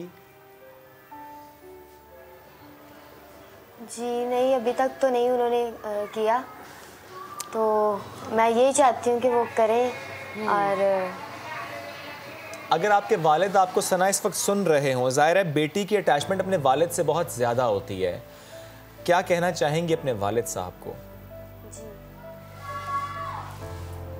मैं अपने वालिद को यही कहना चाहती हूँ कि आप हमारे पास आएँ और मेरे शौहर दाऊद को कबूल करें और हमें आकर हमारे सर पे प्यार दें, क्योंकि मैं वैसे भी दाऊद के साथ बहुत खुश हूँ, पर अगर आप हमारे पास आ जाएं, हमारे सर पे प्यार दें, तो हमारी खुशी और बढ़ जाएगी। यकीन करें, मुझे यकीन है कि ऐसा होगा, क्योंकि एक बेटी जब वालिद से कहती है तो वालिद के लिए इनकार करना बड़ा मुश्किल होता है। हम इस प्लेटफॉर्म से भी ये रिक्वेस्ट करेंगे आपके वालिद से, अगर हमें वो सुन रहे हैं, तो ये जो बेटी आपकी बड़ी प्यारी सी, जिन्होंने बड़ी मिसाल कायम की है, उसकी छोटी सी ख्वाहिश है, पूरी कर दीजिए। दाऊद, अगर आपको आवाज़ आ रही है तो मैं बड़ा एक कहना चाहिए कि डिस्टर्बिंग सवाल करूँगा आपसे, हो सकता है आप बड़ा डिस्टर्ब हो जाएँ, लेकिन मुझे ज़रा इसका रियलिस्टिक जवाब दीजिएगा। दाऊद, खुदा ना खास्ता ये मामला सना के साथ होता, ये हादसा सना के साथ होता, ये मामला इतने ख़राब सना के साथ होते, शादी भी ना हुई होती, मुखालिफत आपकी फैमिली भी करती, आपके दोस्त यार भी करते, वालिदैन भी करते, क्या आप साथ देते?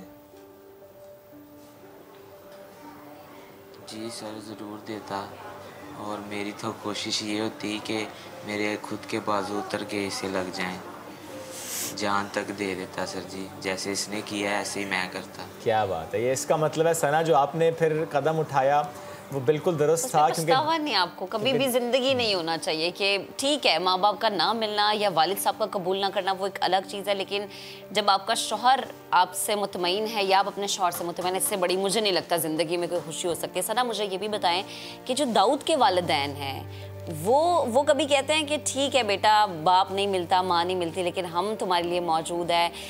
इस वक्त सना की आंखों में आंसू भी और यकीनन मुझे लगता है इन आंसू को अल्फाजों में कवर नहीं कर सकते। इसलिए आंखों में आंसू में महक के, मैंने पहले भी कहा ना, बेटी की अटैचमेंट अपने वालिद से ज्यादा किसी और शख्स से हो नहीं सकती। वो मोहब्बत शौहर से भी उतनी नहीं होगी जितनी वालिद से मोहब्बत होती है, इसलिए उनकी आंखों में आंसू है कि आज वालिद ने सर पे हाथ नहीं रखा। सना ऐसा ही है जी।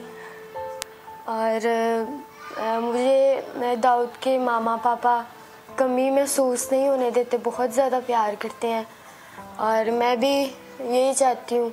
और मैं भी इसी तरह, जिस तरह मैं अपने पापा से प्यार करती थी और मैं दाऊद के पापा से मामा से इसी तरह प्यार करती रहूँगी। अच्छा, आई थिंक उनके पेरेंट्स भी साथ बैठे हुए हैं इस वक्त। ज़ाहिर है ये बड़ा खूबसूरत सा मैं कहूँगा साथ है कि सिर्फ दाऊद और सना का साथ नहीं है, दाऊद की फैमिली भी सना को उतनी ही मोहब्बत दे रही है जो सना इस वक्त फ़ील कर रही हैं। सना, सबसे ज़्यादा सुकून और ख़ुशी के लम्हात कौन से होते हैं जब आप बड़ा सपोर्ट कर रही होती हैं दाऊद को? जिस तरह हमने एक फ़ुटेज देखी कि टूथब्रश भी ज़ाहिर है आप करवाती हैं उनको, वो इतनी प्यार से मोहब्बत से जब आप उनके काम करती हैं छोटे छोटे, वो दिल में क्या फीलिंग्स होती हैं उस वक्त? दिल में मुझे बहुत अच्छा लगता है जब मैं इसके काम करती हूँ और साथ में मैं इसको हिम्मत भी देती रहती हूँ, हौसला भी देती रहती हूँ, क्योंकि कभी ये टेंशन में भी आते हैं कि मैं अपना काम खुद क्यों नहीं कर सकता। तो फिर मैं इसको हिम्मत देती हूँ कि मैं तुम्हारे बाजू बनकर आई हूँ, तो मैं तुम्हारे सारे काम किया करूँगी, तुम टेंशन ना लिया करो। अगर कोई भी काम हो तुम मुझे मतलब कह सकते हो, शर्माया ना करो मुझसे। तो इसी तरह मैं इसको हिम्मत देती हूँ और जब मैं इसके काम करती हूँ मैं बहुत ज़्यादा खुश होती हूँ और इसी तरह मैं इसके काम करती रहूँ इंशाल्लाह इंशाल्लाह। अच्छा दाऊद, आप प्लीज़ मुझे ज़रा बताएं कि डॉक्टर्स क्या कहते हैं? डॉक्टर्स जब आप यकीनन चेकअप तो होता होगा, तो डॉक्टर्स क्या राय देते हैं? अब या पहले? अब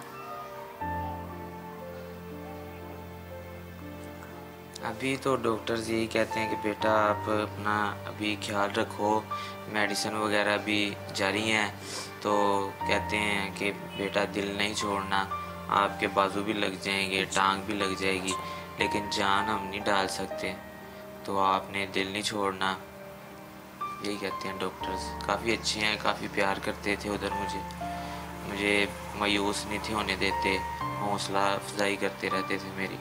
दाऊद, ज़ाहिर कुछ ऐसे केसेस पहले भी हुए जब बाजू या टांग किसी वजह से कट गई, तो बहुत सी और कंपनीज़ हैं जो इससे मुताल्लिक काम करें, स्पेशली कंपनी बायोनिक्स जिस तरह से काम करे कि हमने तो लाहौर के एक आयरन मैन की कहानी भी शेयर की थी कि उनके बाजू जो है वो बाजू एक कट गया, इसी तरह एक हादसा हुआ और फिर वो एक आयरन का एक बाजू अटैच हुआ। तो क्या डॉक्टर इससे मुताल्लिक वो आपको बताते हैं कि ये हो पाएगा, बड़ा जल्दी हो पाएगा, फिर प्रैक्टिस के साथ एटलीस्ट आप अपने जो डेली लाइफ है उसमें खासी हद तक बेहतरी महसूस करेंगे?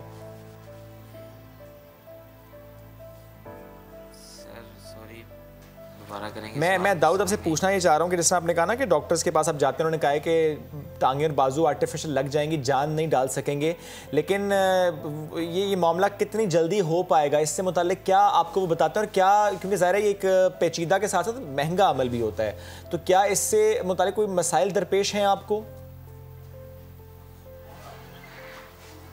सर यही कहते हैं कि तकरीबन कुछ 6 माह तक ये टांग जो वो ज़ख्म वगैरह है, मांस वगैरह सख्त हो जाएगा, तो 6 माह तक टांग लग जाएगी, तकरीबन कोई 1.5 साल लगेगा ये बाजू लगने में, जब तक ज़ख्म अंदर से ठीक नहीं होंगे। सही है। चलें अल्लाह करे कि ये जो आपने वक्त गुजारा है यकीनन ये अजियत वाला ही वक्त होता है, आपका आगे आने वाला वक्त आसान हो। अच्छा सना, आपकी माँ यानी सास भी माँ की तरह ही होती है, तो वो आपके पास अगर मौजूद हैं तो हम उनसे भी बात करना चाहेंगे, उनसे जानना चाहेंगे कि आप तो माशाल्लाह मुझे लगता है दुनिया में आप जन्नत कमा रही हैं, तो वो क्या कहना चाहेंगी?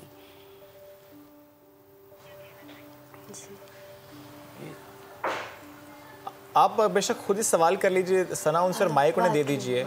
जी जी जी ठीक है, उनको जब तक कि माइक लग रहा, आई मीन ये हैंड्स फ्री लग रहे हैं और माइक उन तक पहुंचता है, क्योंकि हम बात ये भी करना चाह रहे थे महक कि जब ये हादसा हुआ और ज़ाहिर है उस वक्त प्लानिंग हो रही थी शादी की, तो क्या वालिदा ने ये सोचा कि बेटे की शादी नहीं करती? क्या वालिदा के दिल में ये ख्याल आया? हाँ, ये उन्होंने सोचा हो, क्योंकि अक्सर ऐसा होता है कि कुछ हमारे पाकिस्तान में हम देखें मिसालें ऐसी होती है कि छोटा सा भी कोई इशू होता है तो वालिदैन छुपा लेते हैं लड़की वालों से, नहीं बताते, तो उनकी वालदा से जानते हैं। तो आई थिंक उनकी वालदा तक अब मेरी आवाज़ पहुंच रही है। अस्सलाम वालेकुम, गुड मॉर्निंग माजी, कहिएगा अब यकीनन अब जो इस वक्त हम मनाजिर अपने नाज़रीन को दिखा रहे हैं, जो सुन रहे हैं, अब उनकी वालदा भी रो रही है, उनकी भी आंखों में आंसू हैं। माजी मुझे ये बताएं कि जब दाऊद के साथ ये वाक़या हुआ तो आपके दिल में ये क्या ख्याल आया कि ठीक है अब बस शादी नहीं करनी, शादी की तैयारियां हो रही हैं, सना के वालिदैन को मैंने खुद मना कर देना है? जी मुझे तो पहले तो बड़ी टेंशन थी, अपने बेटे की थी, ये नहीं मैंने सोचा था कि इसकी शादी करनी है कि नहीं करनी। मुझे टेंशन हो गई कि मेरे बेटे को क्या हो गया। तो बाद में जब मैंने भी सोचा और लड़की ने भी सोचा कि नहीं, दाऊद को कोई जीवन साथी मिलना चाहिए। तो लड़की की भी बड़ी हिम्मत है कि उसने ना मेरे बेटे को कबूल किया। लेकिन मैं तो माँ हूँ ना, बेशक माँ का तो फर्ज है ना एक, कि माँ का फर्ज है कि बेटे को संभालते रहना, लेकिन कोई माँ भी इस तरह बेटे को बर्दाश्त नहीं कर सकती। माँ इसमें कोई शक नहीं, कोई वालिदा या कोई वालिद अपने लख्ते जिगर को ज़रा सी तकलीफ़ में देख नहीं सकते। आपने तो अपने बेटे की वो बहुत तकलीफ़ देखी, ज़ाहिर है ज़रा सा कांटा भी चुभ जाए औलाद को वालिदैन का दिल तड़प जाता है। ये तो बहुत बड़ा हादसा इनके साथ हुआ, लेकिन इंशाल्लाह बिल्कुल ठीक हो जाएंगे, वो आर्टिफिशियल लिम्स अटैच हो जाएंगे। आप माजी, लेकिन मुझे एक बात बताएं कि जब आपने भी सोचा और सना ने भी सोचा कि जीवन साथी होना चाहिए दाऊद का और उनके वालिदैन नहीं मान रहे थे, तो फिर आपने क्या किया? क्या आपने ये सोचा कि चूंकि लड़की के वालिदैन नहीं मान रहे तो हम नहीं करते शादी, या कि आपने उनको मनाने की कोशिश की, आप लोग गए वहाँ पर? हाँ जी, हमने बात की, लेकिन वो जाहिर है कि वो लड़की के माँ बाप हैं, वो भी अपनी बेटी के बारे में अच्छा ही सोचेंगे कि कोई लड़का ऐसा हो कि जो उसे कमा के खिला सके, हैं उसके साथ कदम मिलकर चल सके। हर माँ बाप अपनी बेटी के बारे में अच्छा ही सोचते हैं। हमें गुस्सा नहीं आया, हमने कहा ठीक है, वो अपनी बेटी के बारे में अच्छा ही सोचेंगे, लेकिन हमें भी तो कुछ अपने बेटे के बारे में सोचना चाहिए था। तो इसलिए सना की बहुत बहुत मेहरबानी है कि उसने हमारे बेटे को कबूल किया। माजी, सना बहुत अच्छी बीवी तो साबित हो रही है, बहू कैसी है ये आप मुझे बताएं। बहू नहीं है, वो मेरी बेटी है, बेटियों की तरह मुझे प्यार करती है, बेटियों की तरह मेरा ख्याल रखती है। शुक्रिया अदा मुझे उसका करना चाहिए कि उसने मेरे बेटे को इस हालत में भी कबूल किया, लेकिन मैं उसकी शुक्रगुजार हूँ। बिल्कुल ठीक है, बस आखिरी बहुत शुक्रगुजार हूँ उसकी कि उसने मेरे बेटे को इस हालत में कबूल किया। अब रहमत आपके घर आई है माँ जी, वो रहमत अपना जलवा दिखाएगी और ये बड़ी जल्दी दाऊद भी ठीक हो जाएगा। दाऊद, बस एक आखिरी पैगाम आपसे लेना चाहूँगा मैं अपने देखने वालों को। जिस तरह हमने शुरू में कहा कि पाकिस्तान वो मुल्क है जहाँ पर अक्सर ऐसी ख़बरें रिपोर्ट होती हैं कि जब भी कोई मसला होता है तो रिलेशनशिप तबाह हो जाते हैं, छोड़ दिया जाता है। और आपके ये जो मसला हुआ, ये तो ज़रा शादी से पहले फिर भी आप लोगों ने साथ निभाया। जो आपके दिल में मोहब्बत है सना के लिए, क्योंकि उसकी वजह से आज सना आपके साथ है, क्या कहना चाहेंगे आप देखने वालों को? पहले तो ज़रा अपनी इस शरीक हयात से मुताल्लिक और फिर कोई पैगाम के ताल्लुक़ इम्पॉर्टेंट होता है, कोई मसला हो जाए तो फिर भी दामन नहीं छुड़ाते। सर मैं यही कहना चाहूँगा कि सबसे पहले तो शुक्र करूँगा अपने खुदा का कि उसने मुझे नई ज़िंदगी दी। और सना के बारे में ये कहूँगा कि जैसे हॉस्पिटल में मैंने देखा था कि एक लड़का था, वहाँ पे उसकी एक उंगली कट गई, उसकी मंगेतर आती थी वहाँ पे उससे मिलने, उसके पास रहती थी। उसकी एक उंगली कटने की वजह से वो उसे छोड़ के चली गई। और मेरा तो फिर क्या हाल था, ये देखें जिस हालत में मुझे सना ने कबूल किया है, शायद ही मुझे लोग भी इस हालत में कबूल करें या ना करें। तो मैं यही कहना चाहूँगा कि अगर आप किसी के साथ मोहब्बत करते हैं, वादे करते हैं, तो वो ये फिर चीज़ मैटर नहीं करती कि उसकी टांग नहीं है, बाजू नहीं है। मोहब्बत तो है ना, इंसानियत तो है ना, ये चीज़ सना ने कर दिखाई है।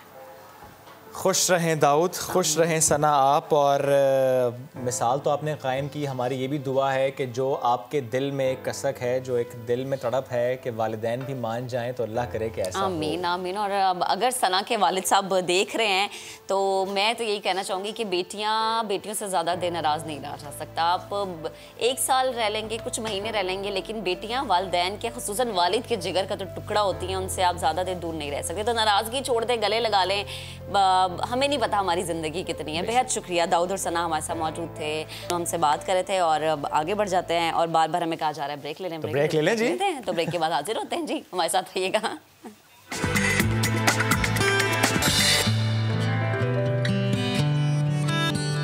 एहतजाज पर किसी को मजबूर किया गया, उसकी कहानी आपके सामने रखते हैं। जो एहतजाज कर रहे हैं उनमें कई ऐसे हैं जिनके घरों पर खाने के लाले पड़े हैं। किसी की बेटी की शादी सर पर थी लेकिन पैसे नहीं थे, इसीलिए शादी डिले हो गई। ये आम लोग नहीं, ये लोग वो हैं जिन्होंने कराची की तरक्की में अहम किरदार अदा किया, लेकिन अपने ही इदारे के अफसरान उन्हें बस अब देते हैं तो तारीख पर तारीख।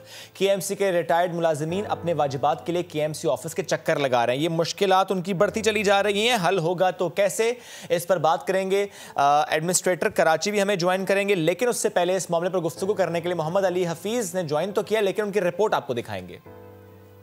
कराची की तामीर और तरक्की में अहम किरदार अदा करने वाले और बल्दिया उज़्मा कराची को अपनी ज़िंदगी का बड़ा हिस्सा देने वाले KMC के मुलाजमीन रिटायरमेंट के बाद किस तरह ज़िंदगी बसर कर रहे हैं और उनको किन मसाइल का सामना है, आज तमाम तफसीली रिपोर्ट आपको दिखाते हैं।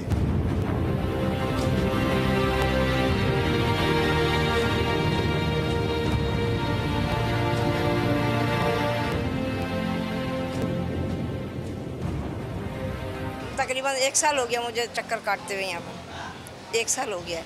शौहर का इंतकाल को भी 1 साल हो गया है। बच्चे हैं मेरे, 2 छोटे लड़के हैं, 2 बड़े हैं। एक की जॉब थी गवर्नमेंट, वो जो है ना वो अलग हो गए। अब वो फैक्ट्री वगैरह में काम करता है एक बच्चा। ये 2 बच्चे काम नहीं करते, एक ये खड़ा है। ऐसे मुश्किलात होती है गुजर बसर में, आप बताएं क्या होता? गुजारा हो रहा है, शुक्र है।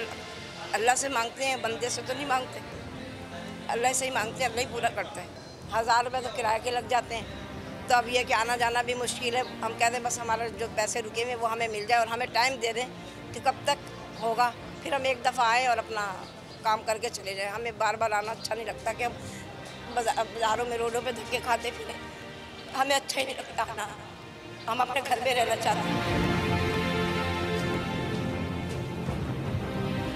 मेरा नाम मोहम्मद ताहिर है, मैं फायर ब्रिगेड में मुलाजिम हूँ। 34 साल मैंने नौकरी की। सन 2018 में मैं रिटायर हुआ हूँ। उसके बाद जो है 2.5 साल हो गए मुझे रिटायर हुए हुए। मैं ये चक्कर काट रहा हूँ। मेरा कोई ना पेंशन स्टार्ट हुई है, सिर्फ 30वीं मुझे मिली है। कोई वाजिबात नहीं मिले। ये मेरी पूरी लिस्ट बनी हुई है, ये देख लीजिए। कोई 1 रुपया भी नहीं मिले मुझे। मेरे 2 बच्चों की शादी है, इन्होंने मुझसे वादा किया था हम एक चेक ऑनलाइन कर देंगे, इन्होंने नहीं किया। वो तारीख जो है डिले करनी पड़ गई। अब दोबारा डेट दी है मैंने तारीख की, ईद के बाद की। अब ये मैं यहाँ चक्कर लगा रहा हूँ, खुशामद कर रहा हूँ कि भाई अल्लाह का वास्ता हमारा कोई चेक ऑनलाइन कर दो, बच्चों की शादी हो जाएगी। मगर ये नहीं कर रहे हैं, घुसते कमरे में घुसने नहीं देते। क्या करें, कहाँ जाए, परेशान हो गए। 7 लाख रुपये का कर्जदार हो गया मैं इस चक्कर के अंदर में। अब बच्चा एक बच्चा मेरा काम करता है और एक बच्चा मेरा पढ़ रहा है। मैं कहाँ जाऊँ, किसके पास जाऊँ? वो लड़के वाले को वो करते हैं तो बातचीत ख़त्म करने के 3 साल हो गए, बातचीत हुए भी। अब बता क्या करें, रिश्ता टूटने का खतरा है। अरे टूट गया तो मुसीबत, फिर कहाँ जाएंगे?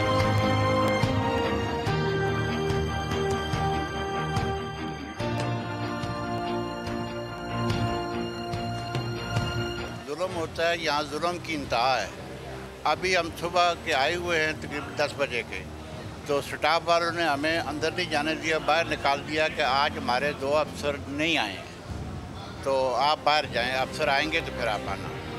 जो डायरेक्टर वेलफेयर है वो अल्लाह उनको खोज रखे, वो दरवाज़ा बंद करके बैठे हुए हैं, दरवाज़ा उन्होंने लॉक किया हुआ है, वहाँ भी कोई नहीं जा सकता। पूरा घर का सामान तक बेच दिया, आप बताइए कहाँ कर जाऊँ। अब भाई कब तक देता रहे, ये भी तो गलत है ना। अपनी बच्चों को देगा ना मुझे देगा। फाइल कोई साल से नहीं मिल रहा है, वो भी एक पैसा है। रिलीफ केस वो फंसा हुआ है अंदर कि वो ऑर्डर आएगा तो मिल जाएगा, ऑर्डर आएगा तो मिल जाएगा, यही हो रहा है।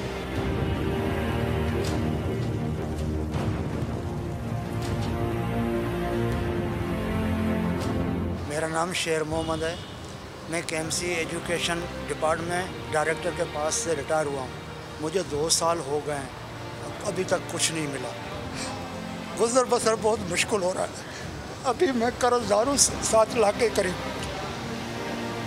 बहुत मुश्किल में ज़िंदगी गुजर रही है। अभी पेंशन नहीं मिली, ना कोई बकायाजात मिलेंगे तो कर्जा भी देंगे ना। हाँ, डायरेक्टर साहब कहाँ बैठे? सीनियर डायरेक्टर कहाँ है? कौन सी मीटिंग में? कहाँ बैठे हैं आपके डायरेक्टर जो ये देखते हैं मामला को? सर मीटिंग में फाइनेंस डिपार्टमेंट में। ये लोग इतने सारे बाहर खड़े हैं तो उनके मसले कौन हल करेगा? सर डायरेक्टर ही हल करेगा। डायरेक्टर कोई भी नहीं है? डायरेक्टर साहब अभी आए नहीं है। मतलब अभी ये टाइम हो रहा है दोपहर का, सपहर का, लोग इतने सारे में हैं सर अंदर। डिप्टी डायरेक्टर भी कोई? डिप्टी डायरेक्टर गए हुए हैं किसी काम से। दोनों एक मीटिंग में नहीं है जी। बाकी लोग के मामला कौन देखेगा जो मसाइल हैं? लोग मोहम्मद अली मेमन साहब बैठे हुए ना सर। वो क्या है? Account officer. डायरेक्टर और डिप्टी डायरेक्टर काम अकाउंट ऑफिसर करते हैं? नहीं, वो ही करते हैं। जब वो नहीं होते तो वो मौजूद हैं तो वो नहीं। दोनों नहीं है, इत्तेफाक है या ये रोज़ ही होता है? इत्तेफाक है। अभी आए हुए हैं डायरेक्टर साहब यहीं। लोग तो परेशान हो रहे हैं, शिकायतें कर रहे हैं। सर बिल्डिंग में ही है ना।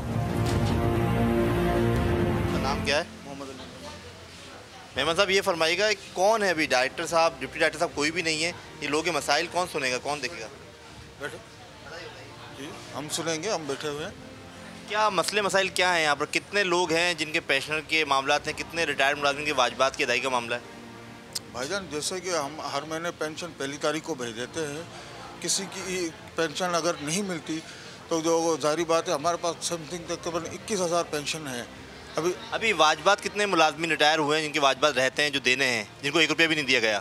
तकरीबन अभी जो हमारे पास वाजबात देने तकरीबन 4 अरब रुपए से ज़्यादा की फिगर है, जिसके हमें जो है ना वो बकाया दे रहे हैं। गवर्नमेंट से हमारी करस्पॉन्डेंस चल रही है, कोर्ट मैटर भी है, तो इंशाल्लाह ताला जैसे पैसे आएंगे तो लोगों को हम दे देंगे।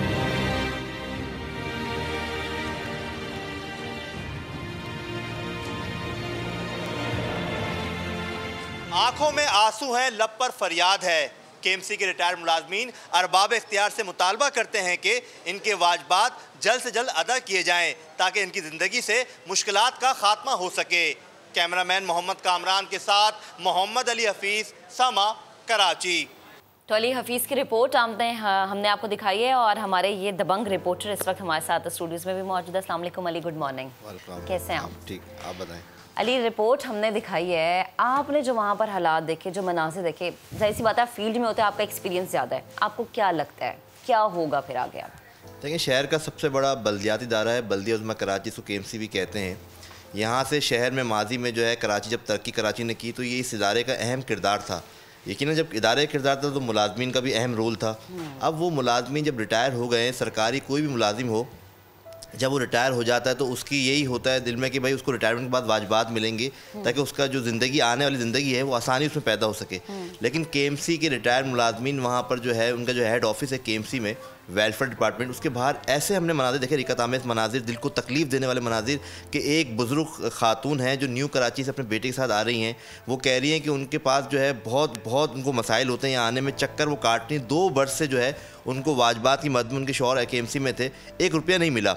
इस तरह एक रिटायर्ड जो है ड्राइवर हैं, उन्होंने कई वर्ष जो है इस तरह बहुत सी कहानियां हमने आपकी रिपोर्ट में भी देखी हैं। एक खातून ने कहा कि भाई कब तक पालते हैं। लेकिन साथ रहेगा इस वक्त हम एडमिनिस्ट्रेटर कराची साहब भी ज्वाइन कर चुके हैं, लईक अहमद साहब, उन्हें भी शामिल गुफ्तगू करेंगे। बहुत शुक्रिया आपके वक्त सर। गुफ्तगू आपने सुनी और रिपोर्ट भी यकीनन आपने देखी होगी। एक बहुत बड़ा मसला है कि वाजिबात की अदायगी जो रिटायर्ड मुलाजिमीन है। सर मसला है क्या आप लोगों को पैसा है नहीं, दिया नहीं जा रहा, क्या मसला है कि इनको वाजिबात अदा नहीं किए जा रहे? देखें, ये बड़ा अहम मसला है। इस वक्त KMC का सबसे बड़ा क्राइसिस सिचुएशन भी इसी हवाले से है कि तकरीबन 4.25 अरब रुपए की पेंशनरी लाइबिलिटीज़ हैं जो बरस से अक्यूमुलेट होती रहीं और ये पेमेंट नहीं की जा सकी। KMC के अपने रिसोर्सेज जो है उस तरीके से मोबिलाइज़ नहीं हुए कि वो इसको पे बैक कर सकें। नतीजा ये है कि मंथली पेंशन तो दी जा रही है तमाम पेंशनर्स को, लेकिन उनकी जो पेंशनरी लाइबिलिटीज़ होती हैं कम्यूटेशन से लेकर LPR वगैरह वो नहीं दी गई। तो ये अकुमुलेट होकर 4.25 अरब रुपए हो गई है। अब रिसेंटली जो है गवर्नमेंट ऑफ सिंध की तरफ से एक मिनिस्ट्रियल कमेटी कायम हुई है जिसमें इसको लाइबिलिटी को क्लियर करने के लिए जो है डेलिब्रेशंस चल रही हैं, डिस्कशंस चल रही हैं और बहुत जल्द ही इसके हवाले से फ़ैसले किए जाएंगे और ये पेमेंट जो है लोगों तक मुयस्सर आ सकेगी। तो जैसे ही ये कमेटी अपना काम मुकम्मल करती है तो यकीनन इसका कोई ना कोई हल निकलेगा। ठीक है। अच्छा लाइक साहब, ये भी फिर फरमा दे कि क्या KMC हम ये समझें कि सिर्फ हुकूमत सिंध की इमदाद पर चलेगी या कभी खुद भी कमाना शुरू करेगी? आखिर KMC की कारकर्दगी कब तक ठीक हो जाएगी, हम कब तक उम्मीद रखें? जो TOR हैं इस कमेटी के, उसके अंदर जल्द अज जल्द करने का कहा गया है ताकि ये एक मसला हल हो।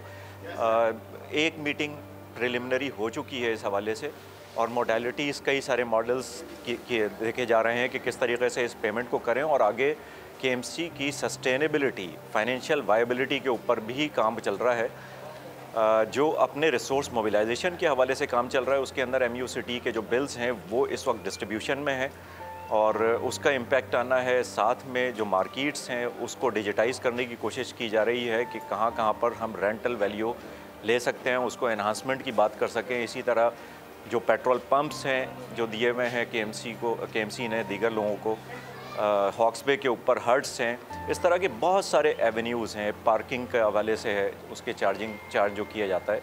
तो काम इस वक्त चल रहा है और इसका इम्पेक्ट जल्द अज जल्द आने की तवक्को है कि जैसे ही ये चीज़ें मटेरियलाइज़ होंगी, बिल्स डिस्ट्रीब्यूट हो जाएंगे तो उससे खासा फंड आना है जिससे KMC अपने पैरों के ऊपर खड़े होने की तरफ जाएगी। और साथ में ही वो कमेटी जो बनी हुई है जो रिसोर्स मोबिलाइजेशन के हवाले से, उसमें कई सारे ऑप्शंस अवेलेबल हैं कि नए टैक्सेशन से लेकर और मज़ीद जो डाइवर्ट किए जा सकते हैं फ़ंड्स KMC की तरफ, उस हवाले से भी पेश रफ्त है और इंशाअल्लाह जल्द ही इसकी फाइनेंशियल वायबिलिटी और सस्टेनेबिलिटी के हवाले से कई अहम फैसले होने हैं। ठीक है, thank you very much. Laeeq साहब साथ मौजूद है। वाली गुफ्तगू आपने सुनी। मुझे ये बता दें कि अगर सिंध हुकूमत ने जो मीटिंग भी थर्सडे की, सिंध हुकूमत ने जो कहा कि ख़ुद कफ़ील हो जाए KMC, और हम देखते हैं अली कराची सबसे बड़ा शहर है, यहाँ पे चौक चौराहा गली नुक्कड़ हर दुकान के बाहर भी वो लोग खड़े होते हैं जो KMC के नाम पर पार्किंग लेते हैं, चिट नहीं देते।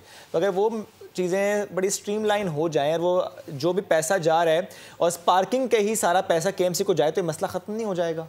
देखिए, बहुत से तरीक़ाकार हैं जो अगर आप अपनाया जाए KMC तो इन मामलों से जो है इन मसाइल से निकल सकती है। संजीदगी की ज़रूरत है। हुकूमत सिंध हो या KMC इंतज़ामिया, जिस तरह लईक साहब ने भी कहा, एक अच्छी एफर्ट्स इन्होंने निशान कर भी कोशिश भी रहे। अगर अमली तौर पे कुछ हो जाए, क्योंकि इस शहर कराची के लिए बड़ी खिदमत की है KMC के मुलाजमीन ने। 34 वर्ष एक शख्स ने आग बुझाने का काम किया। अब जब वो रिटायर हो गया तो वो कह रहा है कि उसके घर में जो उसकी बेटी है उसकी शादी नहीं हो पा रही। देखें, ये मसाइल को हल करना पड़ेगा। हुकूमत सिंध को अब जो है वो काम करना पड़ेगा, इनके मसाइल हल करना पड़ेगा। 4 अरब के फंड जो है जो काम करना पड़ेगा, जैसे हमने कहा, सिर्फ और सिर्फ पार्किंग वाला जो मामला है उसी का सारा पैसा इन एक्चुअल अगर KMC के पास आ जाए, आपको नहीं लगता कि मसला हो जाएगा? आपकी बात भी अपनी जगह दुरुस्त है। आमदनी के कई जराए हैं KMC के, एक पार्किंग नहीं और दीगर भी हैं। लेकिन हुकूमत सिंध क्योंकि अब KMC की जो KMC हुकूमत सिंध के मातहत है KMC, तो हुकूमत सिंध को 4 अरब के जो मामलात हैं, वाजबात हैं KMC के रिटायर्ड मुलाजमीन के, दीगर बल्दियाती इदारों के मुलाजमीन के, इनको हल करने के लिए अब बातें नहीं अमली काम करें। कोर्ट्स में भी मैटर गया हुआ है ये, यकीन जाने बेहद परेशानी होती है वो उन मनाजिर को देख के कि एक बुजुर्ग खातून, एक बुजुर्ग जो है शख्सियत जो है ज़ाहिर है आंखों में आंसू देखना बड़ा मुश्किल था। लेकिन एक जुमला मुझे इसमें दीजिएगा कि जो मामला वसीम अख्तर साहब उठाते थे, फंड्स नहीं है, वही मामला अभी तक है। लेख साहब भी जो बात करें वही मामला है। देखिए मेयर कराची को तो खैर उनको तो बुला के पूछना चाहिए था कि 4 बरस आप रहे, आपने कोई एक काम किया? रिटायर्ड मुलाजमीन का जो मामला है उनके दौर में क्या हुआ? मतलब वो मुंतखब थे, कराची के मेयर थे, तो वो अपने बल्दियाती चेयरमैन के साथ सेम हाउस के सामने बाहर प्रोटेस्ट करते कि वो कराची के लोग जिन्होंने खिदमत की, उनके घर में खाने के लाले पड़े हुए हैं, फाके खुशी पे मजबूर हैं, परेशान हैं लोग, उनके मसाइल करने के लिए 4 अरब रुपए की ना हुए। अली, आपको लगता है अब हल हो जाएंगे? गुफ्तगू आपने इनकी सुनी, सिंध हुकूमत का मौक़िफ़ भी आपके सामने है, हल हो जाएंगे नजर आ रहे हैं? क्योंकि सुनते हम ये हो जाएगा, देख लेंगे, कर लेंगे। देखिए बल्दियाती इलेक्शन हो तो वो अदालत के हुक्म पे हुए, और ये मामला भी जो है रिटायर्ड मुलाजमीन के वाजबात का मामला भी अदालत में जा चुका है। अदालत इनसे बासपुर्स कर रही है हुकूमत सिंध से, तो लिहाजा कभी इम्कान नज़र आ रहा है। और एडमिनिस्ट्रेटर लईक अहमद साहब से जो हमारी गुफ्तगू हुई, उन्होंने गुफ्तगू में ये तासुर दिया है कि अब कुछ संजीदगी नज़र आ रही है गवर्नमेंट में। ये संजीदगी वाकई हमें दिखाई इस तरह से दे कि उनके वाजबात अदा हुए। Thank you very much. साथ मौजूद एक ब्रेक लेंगे, जब ब्रेक से वापस आएंगे तो पानी की बात करेंगे, क्योंकि आज पानी का आलमी दिन है।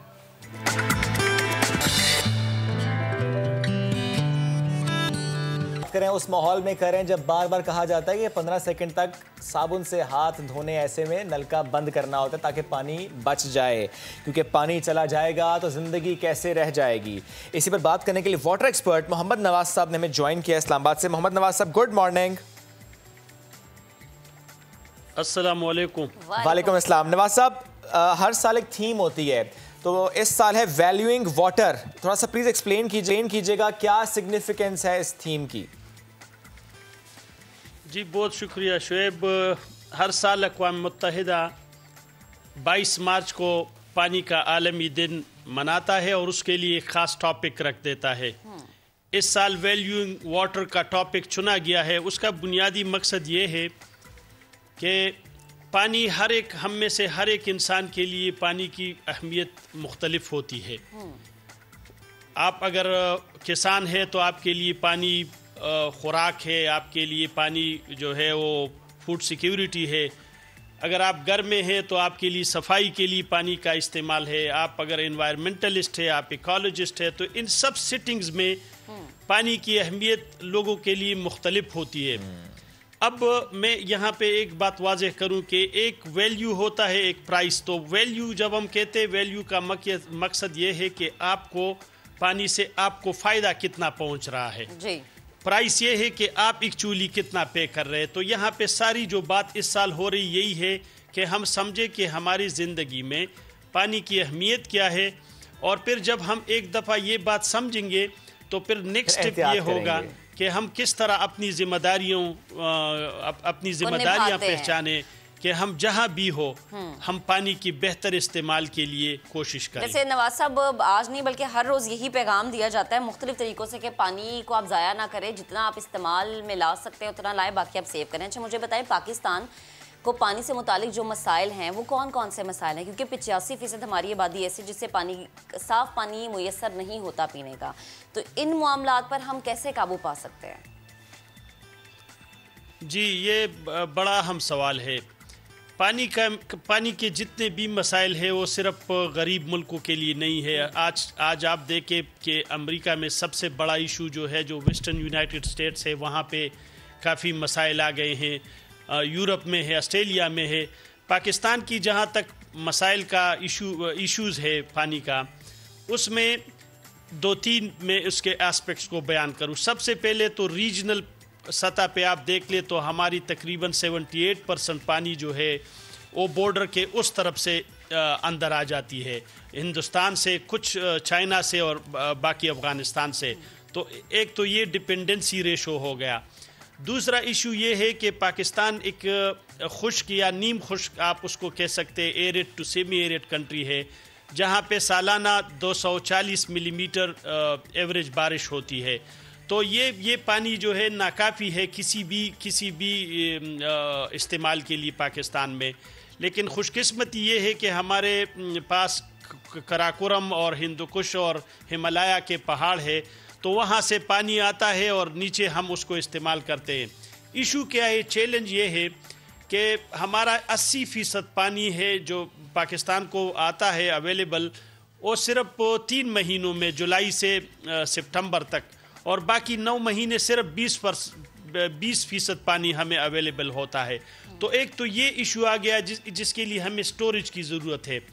दूसरा में जो मुझे बड़ा इशू नज़र आता है वो पॉलिसी का है। वो यही है कि एग्रीकल्चर को हम 90% पानी हम एग्रीकल्चर को दे रहे हैं, लेकिन एग्रीकल्चर आपके जो कौमी पैदावार है या नेशनल जीडीपी उसको सिर्फ 18% कंट्रीब्यूट करता है। आप कहना क्या चाहते हैं, किसानों को पानी देना बंद कर दिया जाए? तो अब इस तरह है कि अब हमने इसमें देखना है कि एग्रीकल्चर से कैसे पानी को शिफ्ट किया जाए उन सेक्टर्स में जहां पर हमें पानी की ज्यादा कीमत मिलती है। हम ये कह सकते हैं कि एग्रीकल्चर सेक्टर को जो पानी दिया जा रहा है वो कहीं जाया हो रहा है, हम ये समझें इसको?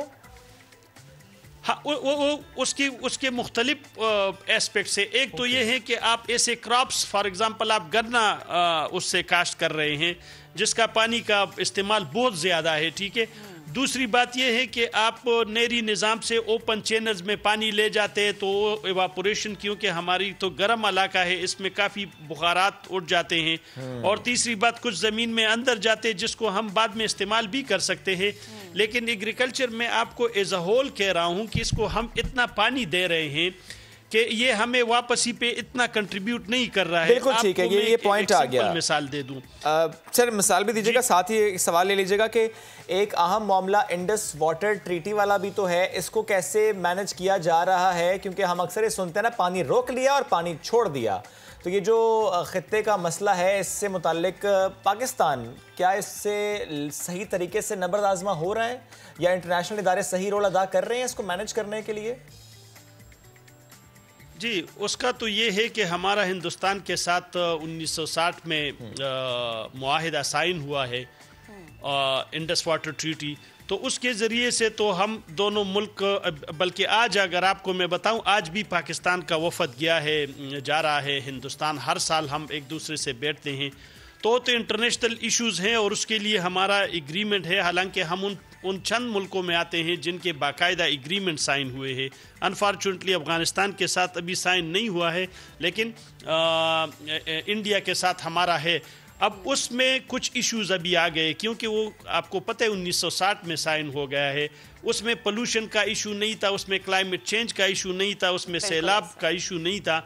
और अब चूंकि आबादी बढ़ रही है, क्लाइमेट चेंज आ रहा है, तो अब उस एग्रीमेंट पर भी प्रेशर पड़ रहा है। लेकिन जो खास पॉइंट है वो आपको मैंने पहले भी बता दिया कि हमारे पास जब पानी आता है 9 महीनों में, अगर उसको हम प्रॉपरली स्टोर कर ले, बिल्कुल तो स्टोर करना ज्यादा जरूरी है, ताकि जो क्लाइमेट चेंज होने की वजह से जो मसाइल हम दूसरे देखते हैं वो मसाइल हमें पानी को लेके ना बर्दाश्त करना पड़े। बेहद शुक्रिया मोहम्मद नवाज साहब हमारे साथ मौजूद थे। और अब क्या करना है? वक्त हो गया खत्म, आपसे मुलाकात करेंगे परसों, कल है हमारी हैप्पी छुट्टी। अल्लाह हाफ़िज़।